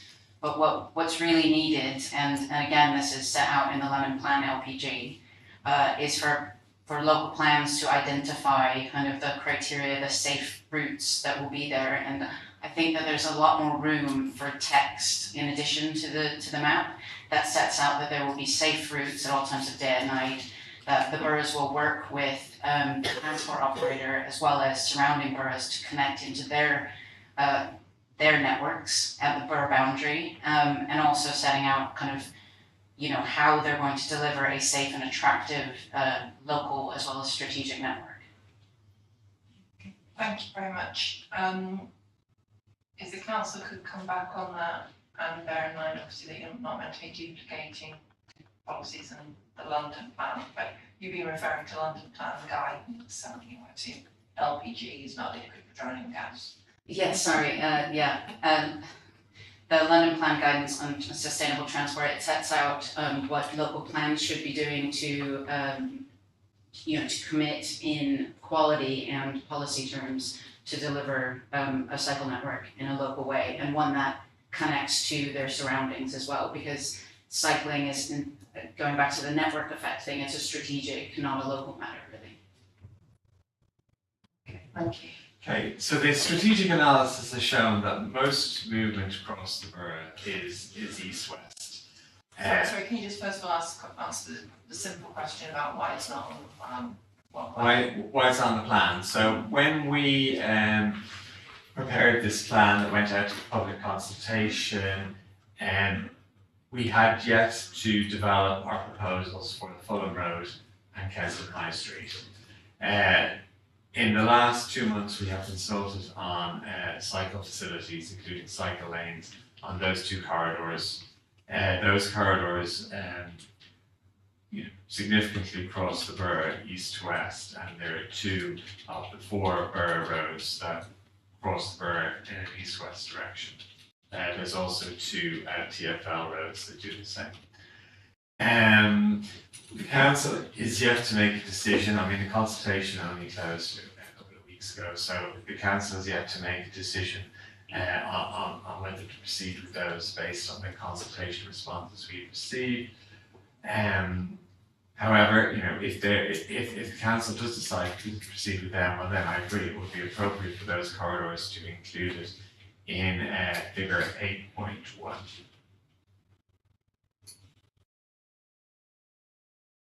So we expect the council to make a decision in the next month or 2. So it will probably be well before the local plan is adopted. So there will be the opportunity to include them if the council decides to proceed with those facilities.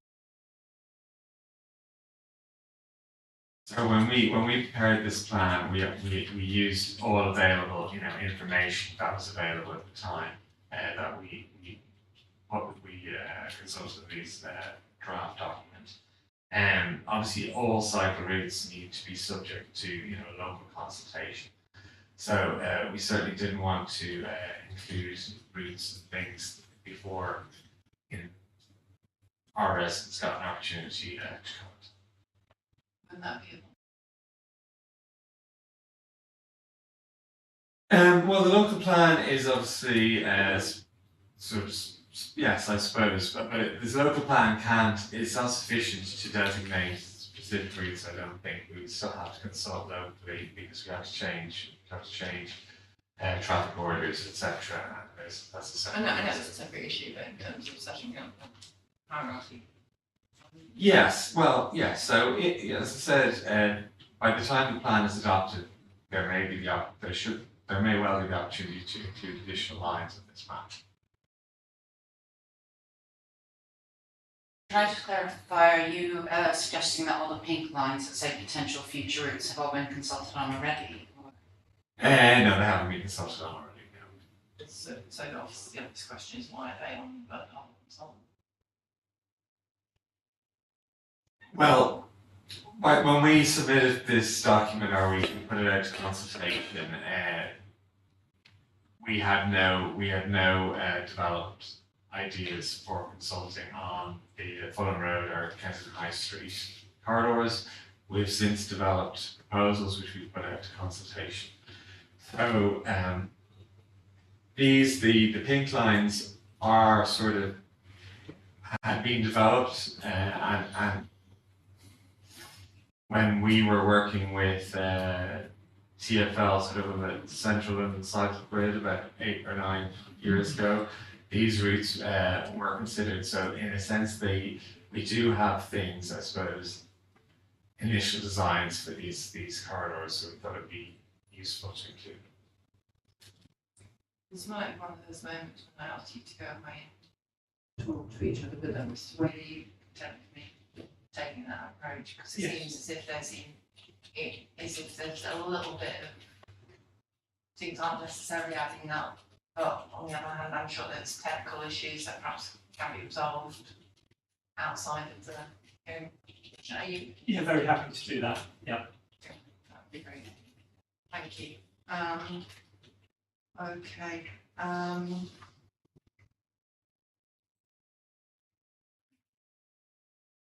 cycle routes. In terms of development being car free, remember that you were concerned, weren't you, that sometimes it wasn't explicit, but you know, call a spade, that some sites should be car free rather than. Yeah, I mean, we do respond on site allocations quite frequently to that. You know, if the policy says the London plan standards will be followed, and then the site allocation is vague about parking or deviates from the policy, it provides some internal inconsistency in the local plan. So it's easy just to be sort of straight out and say, you know, most sites aren't going to be allowed to have car parking, is that correct? Because they've got the sufficient accessibility, obviously, apart from disabled parking spaces, parking for people with disabilities. Thank you. Can we then move to the Elizabeth Line station at Kensal Canal side? Is it appropriate? Your aspirations, are they still appropriate? They remain appropriate? Yes, we believe they remain appropriate. The northern part of the borough has less good public transport accessibility than the areas to the south. Clearly, there's a major railway line going through the north of the borough without a station on it. The council spent a lot of the 2010s pursuing having a station there when we were talking to Network Rail and Transport for London for several years. And as you will be aware, those negotiations didn't bear fruit, and we did get a letter from Transport for London 4 years ago that said that, you know, that they didn't envisage that there would ever be a station at this location. However, the council does know from the work we did at Network Rail that certainly there's enough physical space to place a station, and it would be suitably placed for the northern part of the borough. And I think it would be a shame to close off the potential to deliver a station there, you know, perhaps in a generation's time when things are different. So that is why we think the land in that area should be safeguarded for a station. And the footprint of the station itself would be on the Network Rail alignment, it would be on railway land in any event. So the safeguarding in terms of land parcels owned by adjoining landowners is really just, you know, access to where the station would be, and just making sure that due account is taken at the potential need to access a station in the future. So in terms of, obviously, our access roads, that would have some impact on viability potentially. It would. Obviously, I can't talk about obviously specific plans and specific sites, but as they're emerging, they would have suitable road infrastructure in any event to, you know, to access their developments. We've got lots of turnarounds up, so I'm going to ask the gentleman from West London Library to introduce yourself, and then I'll be around the table. Thank you. A number of points, I think, general on transport, but specifically welcoming the references to Ladbroke Road and the progress the council has been able to make so far. We still think that if that doesn't come through, and even if it does, that the option for a station on the West London line at Westway Circus would meet a number of objectives. One, to give transport to North Kensington. Two, to allow permeability between all four quadrants that presently are cut off from each other by the fact the railway exists. And also, because it's not will not be on existing lines, it will provide access to large numbers of the people in two ways, both the employment areas of North and White City area, but also residential areas such as those around Grenfell Tower, to other leisure and opportunities elsewhere. as well as meeting, say, the permeability requirement, also defined by the council, from one side of the line to the other. We're also aware that one of the reasons that TfL putting forward the station not going ahead was because they felt that the catchment would be dealt with by a station at Hythe Road, which is in the OBDC area, site in the OBDC area, but it looks increasingly unlikely, if not totally out of the question, that this station won't be coming forward. That being the case, and with the other demands that are growing all the time in the redevelopment of places such as that area of Shepherd's Bush and also North Kensington, that the station would be extremely beneficial in all senses and should be a positive asset to the borough, and the council should be pushing for it, not least through this local plan. The other thing that's happening is that material costs of such structures are coming down. There's presently being demonstrated at Rail Live, the Rail Trade exhibition recently been held, in terms of platform costs, etc. And we think this is a policy that should be pursued as swiftly as possible. We are delighted to see its reference within the plan.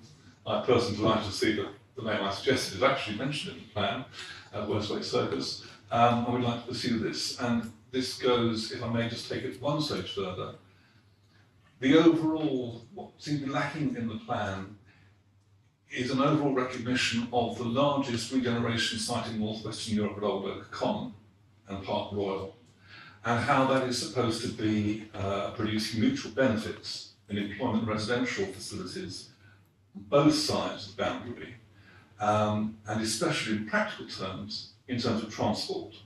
Presently, the Old Oak Station does not have, although it has supposed to be a market interchange, will not have any interchange with stations in the Royal Borough of Kensington and Chelsea. And we feel that this ought to be pushed for through the council and the central government to ensure the raft of platforms is produced on top of the existing planned station at Old Oak Common to allow such interchange. Also, with the debacle presently at Euston, we're also suggesting that a line to be built, as demonstrated in these diagrams here, from Old Oak Common Station onto the West London Line direct. This will allow the West London Line, this will allow the HS1 to be directly linked to HS2 by the insertion of a 2-kilometre piece of track under Little Wormwood Scrubs Park. Is that Oh. you mean quite Well, in a larger context, can I just say this? But the borough is at a two hinge point. Looking at the map to the south, to the bottom, the right of the map, is southeast London. The main traffic arteries not only go east-west, but also go from that southeast corner around the southwest corner and up along through the Earls Court one-way system to both the junction with the A4 M4 and the A40 M40. This is shows as a pivotal point, the borough is a pivotal point between southeast London, South England, and the Midlands and the North in terms of actual road transport, a lot of which goes on this particular artery to the detriment to people's lives in Earls Court. What we're suggesting from the West London Line Group is that more effort is put into looking at the potential for the railway line or providing direct services, at least locally, between North West and South East London via this particular artery to help with these sorts of problems. Now, these items are not yet appearing in this particular iteration of the plan, and I think thought ought to be put to this at this particular point in time. Thank you very much. Mrs. Farr? Yes, we've been looking at this for the last 15 years or more, and basically we missed the train. We're talking about the council, the Elizabeth Line station here, aren't we? Yeah, we're talking about what's now called Elizabeth Line. It never got into the legislation, which included all the stations that were going to be along the line. And there's been a reluctance to not give up the dream. The trouble is, it's still just a dream. The council now recognises that within the life of this plan, we're only likely to find that they're going to be able to build a station at this point. And it's still sad that it's being prayed in aid in relation to Kensal Canal site, which will be built before that time comes. So we ought to actually just recognise, and it's not good practice to keep safeguarding things that will never happen. We did that with road widening lines. We've got to at some stage recognise that there is no prospect within the foreseeable future and beyond the life of this plan for continuing to rely on something that won't happen. And the sooner we get to grips with that, the better. Which has implications for what we develop on Kensal Canal side, of course. But also, without a station there, you cannot fundamentally change the geography of North Kensington. It will still be poorly served compared with the rest of the world. And you will not do anything significantly about this.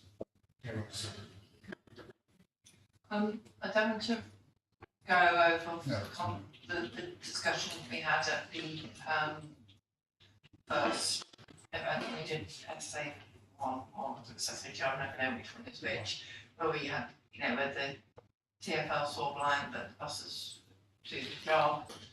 And then we had the issue about,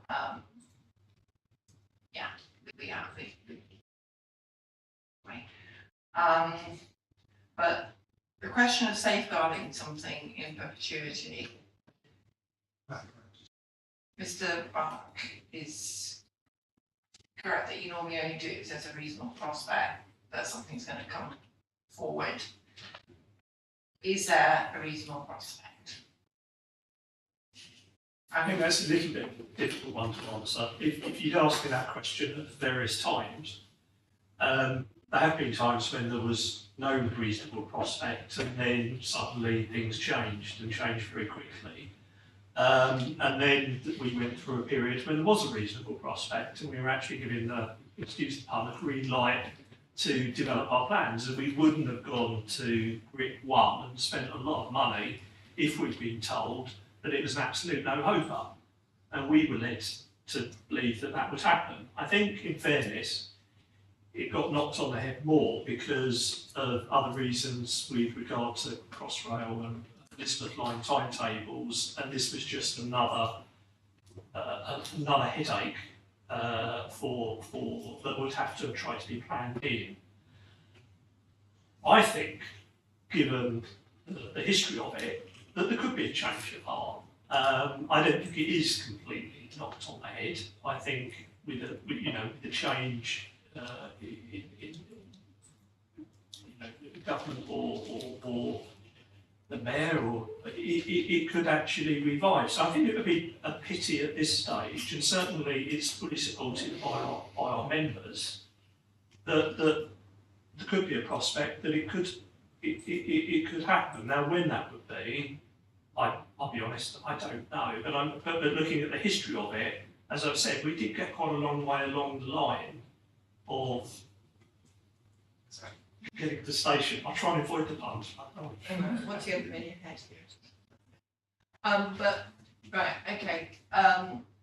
So you're really saying it depends which way the wind is blowing financially, whether this line will ever, that this particular station could come forward, and just because it's been ruled out now doesn't mean that it'll be ruled out forever, and therefore you wouldn't want to lose that opportunity of it having it provided.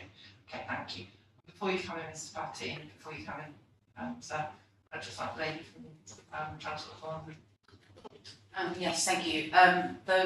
In a transport planning context, I think it's more difficult once a line has been delivered to add stations to it.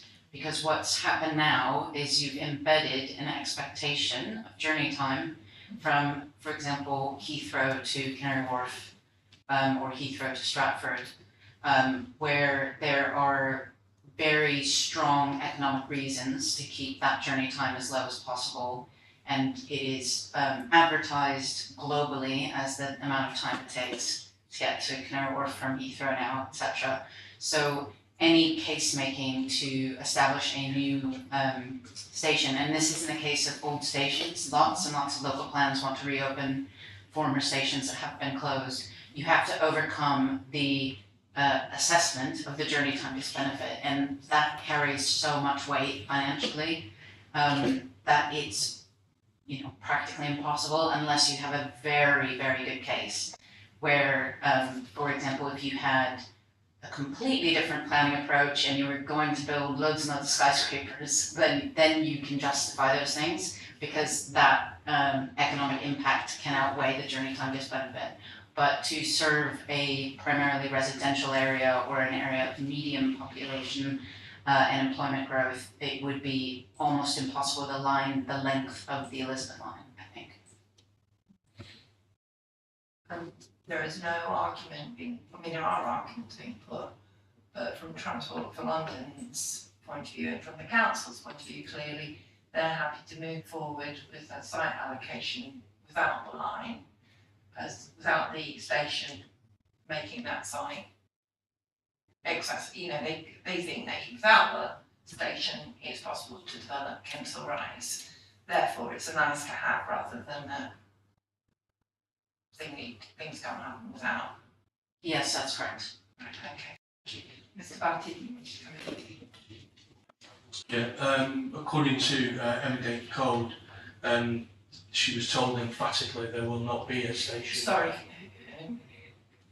According to who, sorry? Emma Dent Code, the former MP for it, who should be here but unfortunately can't be here. And the primary reason for that was the case just outlined, but also the issue of the Elizabeth line getting up to speed from Paddington Station. It would take some 40 seconds and then it'd have to stop again. So it just doesn't work out economically for the rail network. So that and also there's this legacy issue that the promise or the potential for the station was good for the land value that was there at Sainsbury's, but the estate's being built anyway, so there's no need for the station now. Thank you, Joe, from West London. Thank you.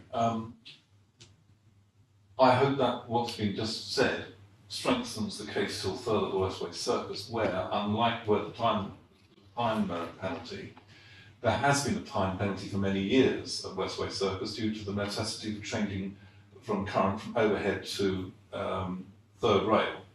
Now, that may have disappeared in recent timetables, but it was there when the services were originally instituted, and it would mean that 2 minutes or whatever time it took would be taken up by the station stop if it still needs to be done. On 3 other interchanges in the borough that aren't being talked about, the second was the fact that if HS2 was decided to be linked to HS1, then there's the option for Kensington Olympia, being the size it is, to be able to be looked at to handle such trains. Just below that, within the Earls Court opportunity area, the Piccadilly line and the West London line are immediately above each other, running on a north-south trajectory, and therefore there's an opportunity here for an interchange that's presently missing.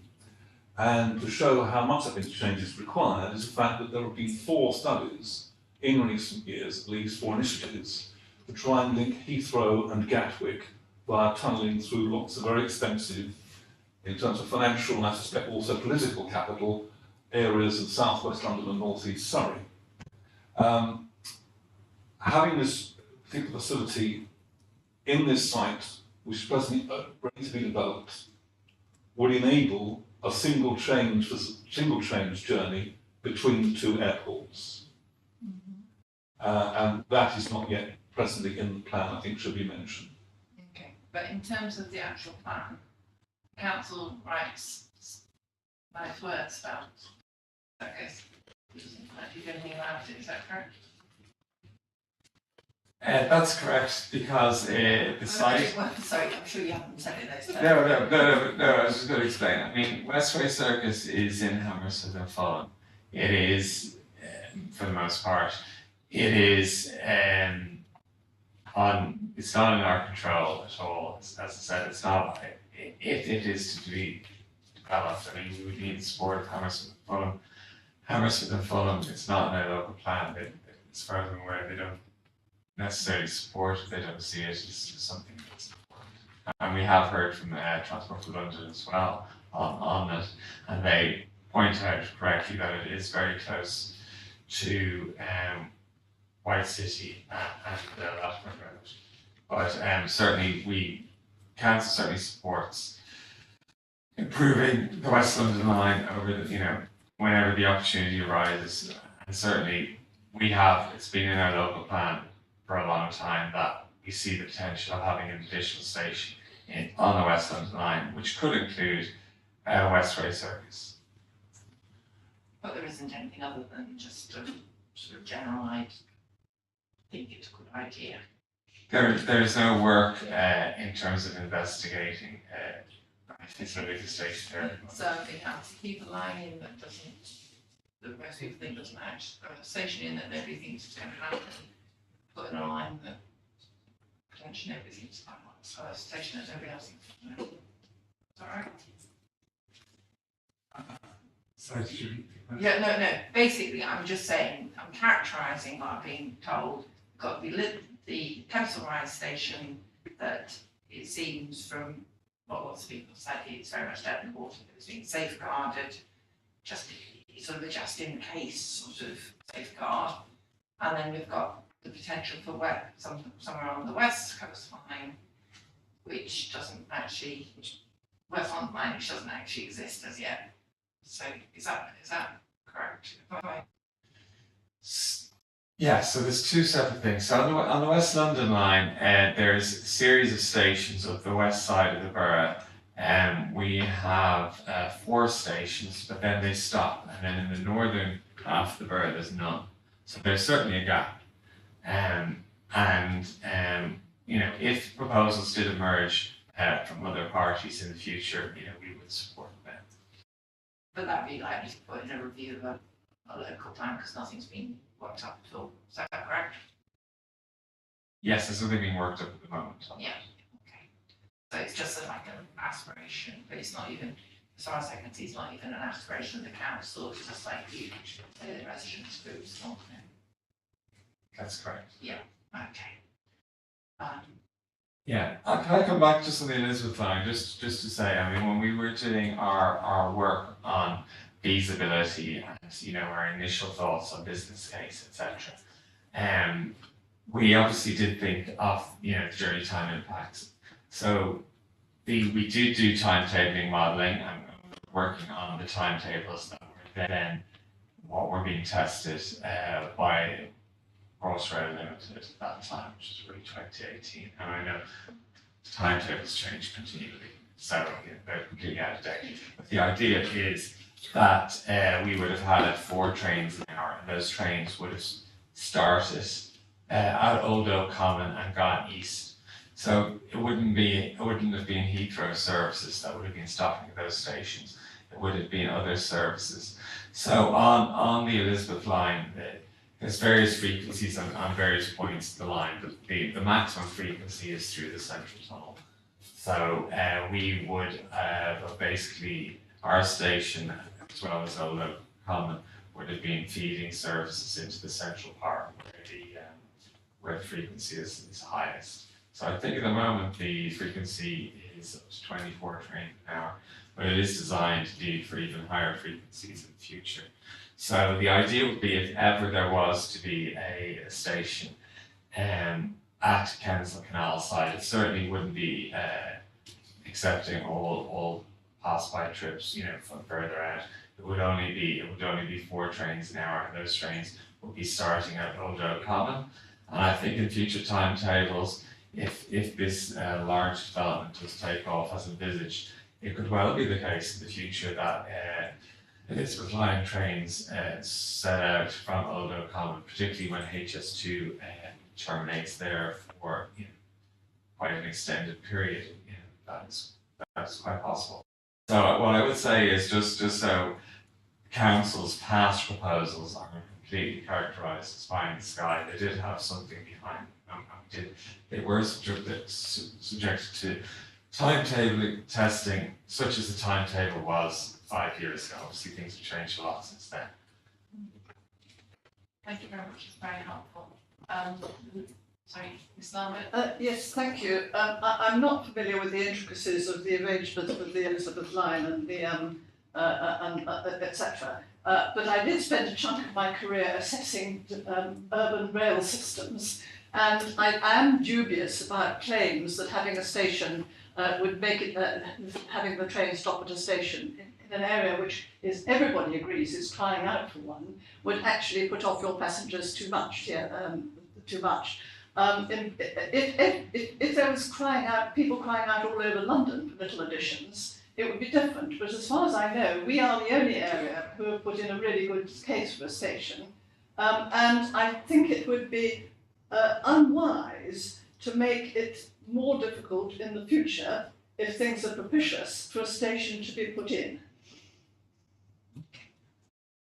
I think that's what I would echo as well in relation to the station at West Kensington for the opportunity area interchange of the Spickley line and the West London line, as well as the one for Imperial Wharf between the West London line and Crossrail 2. Whether or not Crossrail 2 station at Chelsea Old Town Hall is ever built, this would at least provide greater access for a part of the borough, southwest Chelsea and also northeast Fulham, that probably would desperately need it to get to the central towns if as and when Crossrail 2 comes forward. So I'm hoping, therefore, the plan will also indicate, as I think the H&F plan does, support for Crossrail station at Imperial Wharf to be in interchange with the West London line. If you could just remain that there isn't anything planned. And no, there's not. I'm not seeing the safeguard site anywhere. No, I mean, what Mr. Redden's talking about is, very strategic transport interchange, that would, if it is to be realised, would have to be in the London plan and their schedule of infrastructure projects, and it is not. Right, thank you very much. In terms of transport policies, I don't believe there's anything else I'd like to raise. There's the issue about the cycle routes, which clearly is an action point. As a council, at the end of the day, I want to put together some action, I don't put together the action points, council very kindly put together the action points. And do they want to need time before you? No, I think. Okay. I don't think I want to hear anything more, sir, unless it's something incredibly pressing. Just one more point, that the council ought to press for the filling in of the gaps on the electrified overhead systems to allow freight to come through the borough that is not diesel hauled. Okay. Thank you.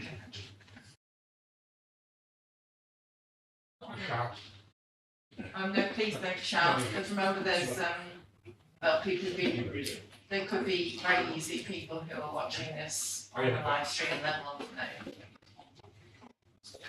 Okay.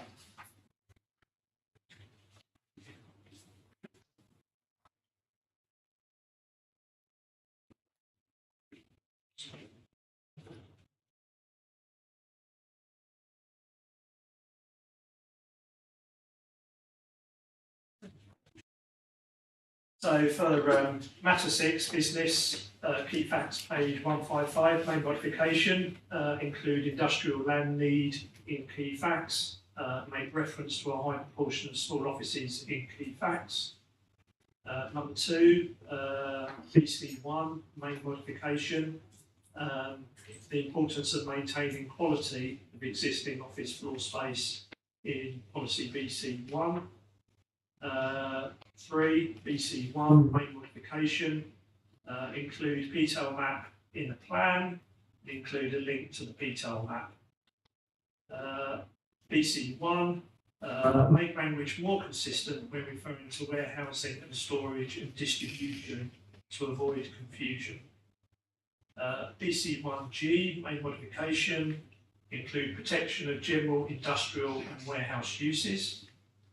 Policy SA2, main modification, add affordable workspace requirement to the Earls Court site allocation.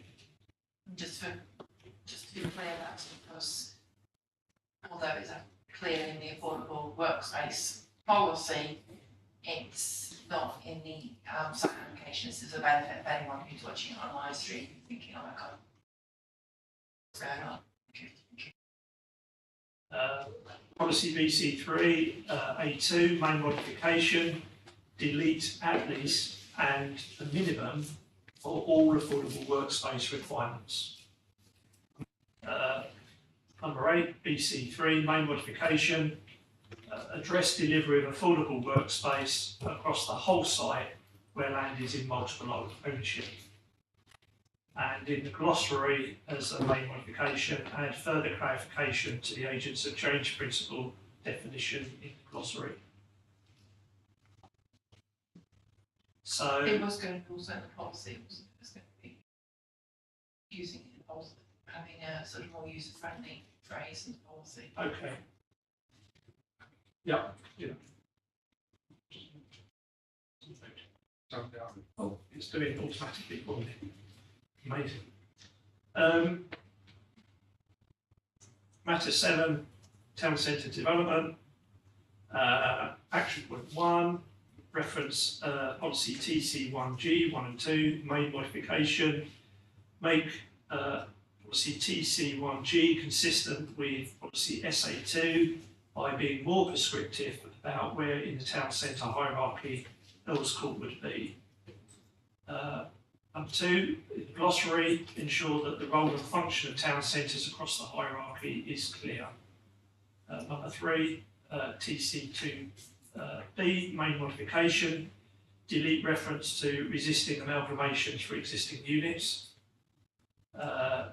Policy TC3, main modification, primary and secondary frontage maps will be appended to the new local plan, full-time local plan.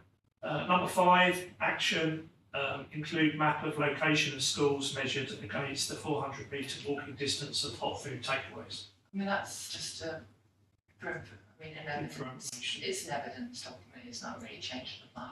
Right, yeah. I think we put action, but number 7, TC8 policies map, main modification, add SW5 postcode area to the policies map. Number 8, TC8 C, main modification, provide further clarification of what is meant by expansion, upgrading and diversification of existing hotels. Number 9, 5.39, additional mod, which is just a typo correction for criteria F. Yeah. And then moving on to matter 10, social infrastructure, viability of transport. Number 1, para 7.4, premises for the voluntary sector given its own bullet point. Para 7.4, main modification, open space includes within the definition of social and community facility included in para 7.4. Number 3, policy SI1, include a policy hook to require the provision of a range of social and community uses as appropriate. Number 4, policy T3, para 8.12, alfresco hospitality. In supporting text, need to cross-reference the need to respect residential amenity alongside safe and secure passage, etc. Number 5, policy T6, define cycle routes in conjunction with Transport for London. And number 6, figure 8.1, well, actually, maybe that's a similar one. The council to discuss with TfL what potential cycle routes to show on figure 8.1. Yeah. So can I just ask the question 168 in the hearing statement with suggested some modifications? Should they be added or not? Well, I mean, there is, I mean, once you put something in your statement, it's in the statement and it's something for me to consider. So all these action points are things, extra information for me to consider or for to be in the public arena. So it doesn't, there's no point putting something in twice. No, I just asked because we didn't discuss that. Oh, right, in terms of, sorry.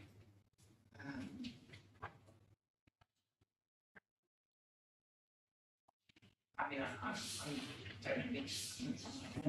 Mr. Buck just wanted to raise something in terms of all those AP lists. If not, what I would raise, I think there were some more glossary points where, like for example, the content of particular status of town centres. You could pick that up. But I think there were one or more other glossary points which are not huge, just for better understanding of the plan. okay. Right. Okay. I'd like to close this afternoon's hearing and end week 2 of the examination of the local plan. The council will put together these action points and send it to me. Hopefully it'll be on the website next week, but if not, it'll be very early next week. And we'll move on and meet here again on Tuesday. So I hope everyone has a good weekend and thank you very much for your contributions. Thank you.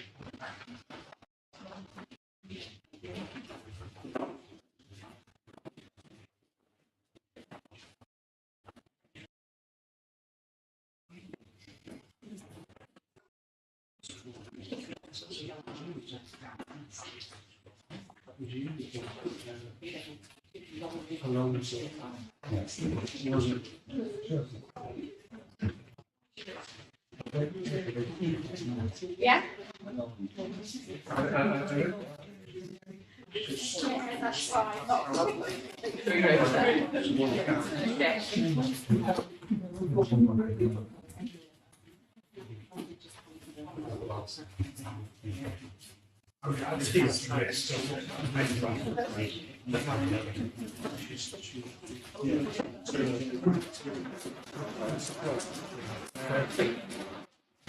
This is my planning.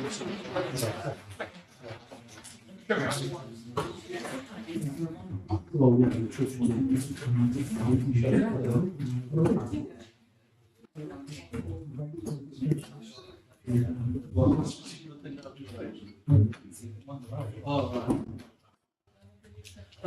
that issue, section 106 when being spent in the community, so 10 times as much spent within the south section of the borough than there is in the north.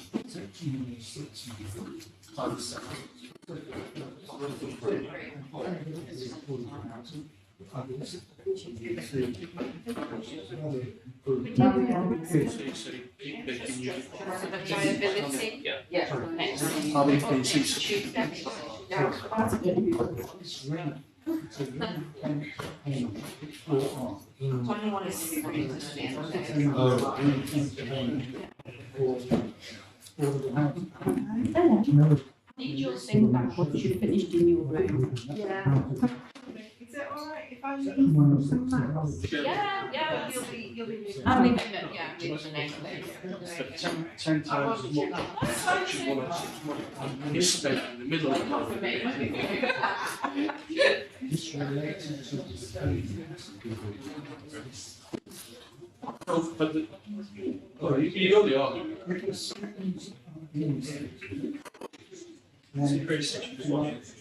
The developer gets charged to film the It's not the borough's money that's raised through 106 money. It's got to reflect that lower budget.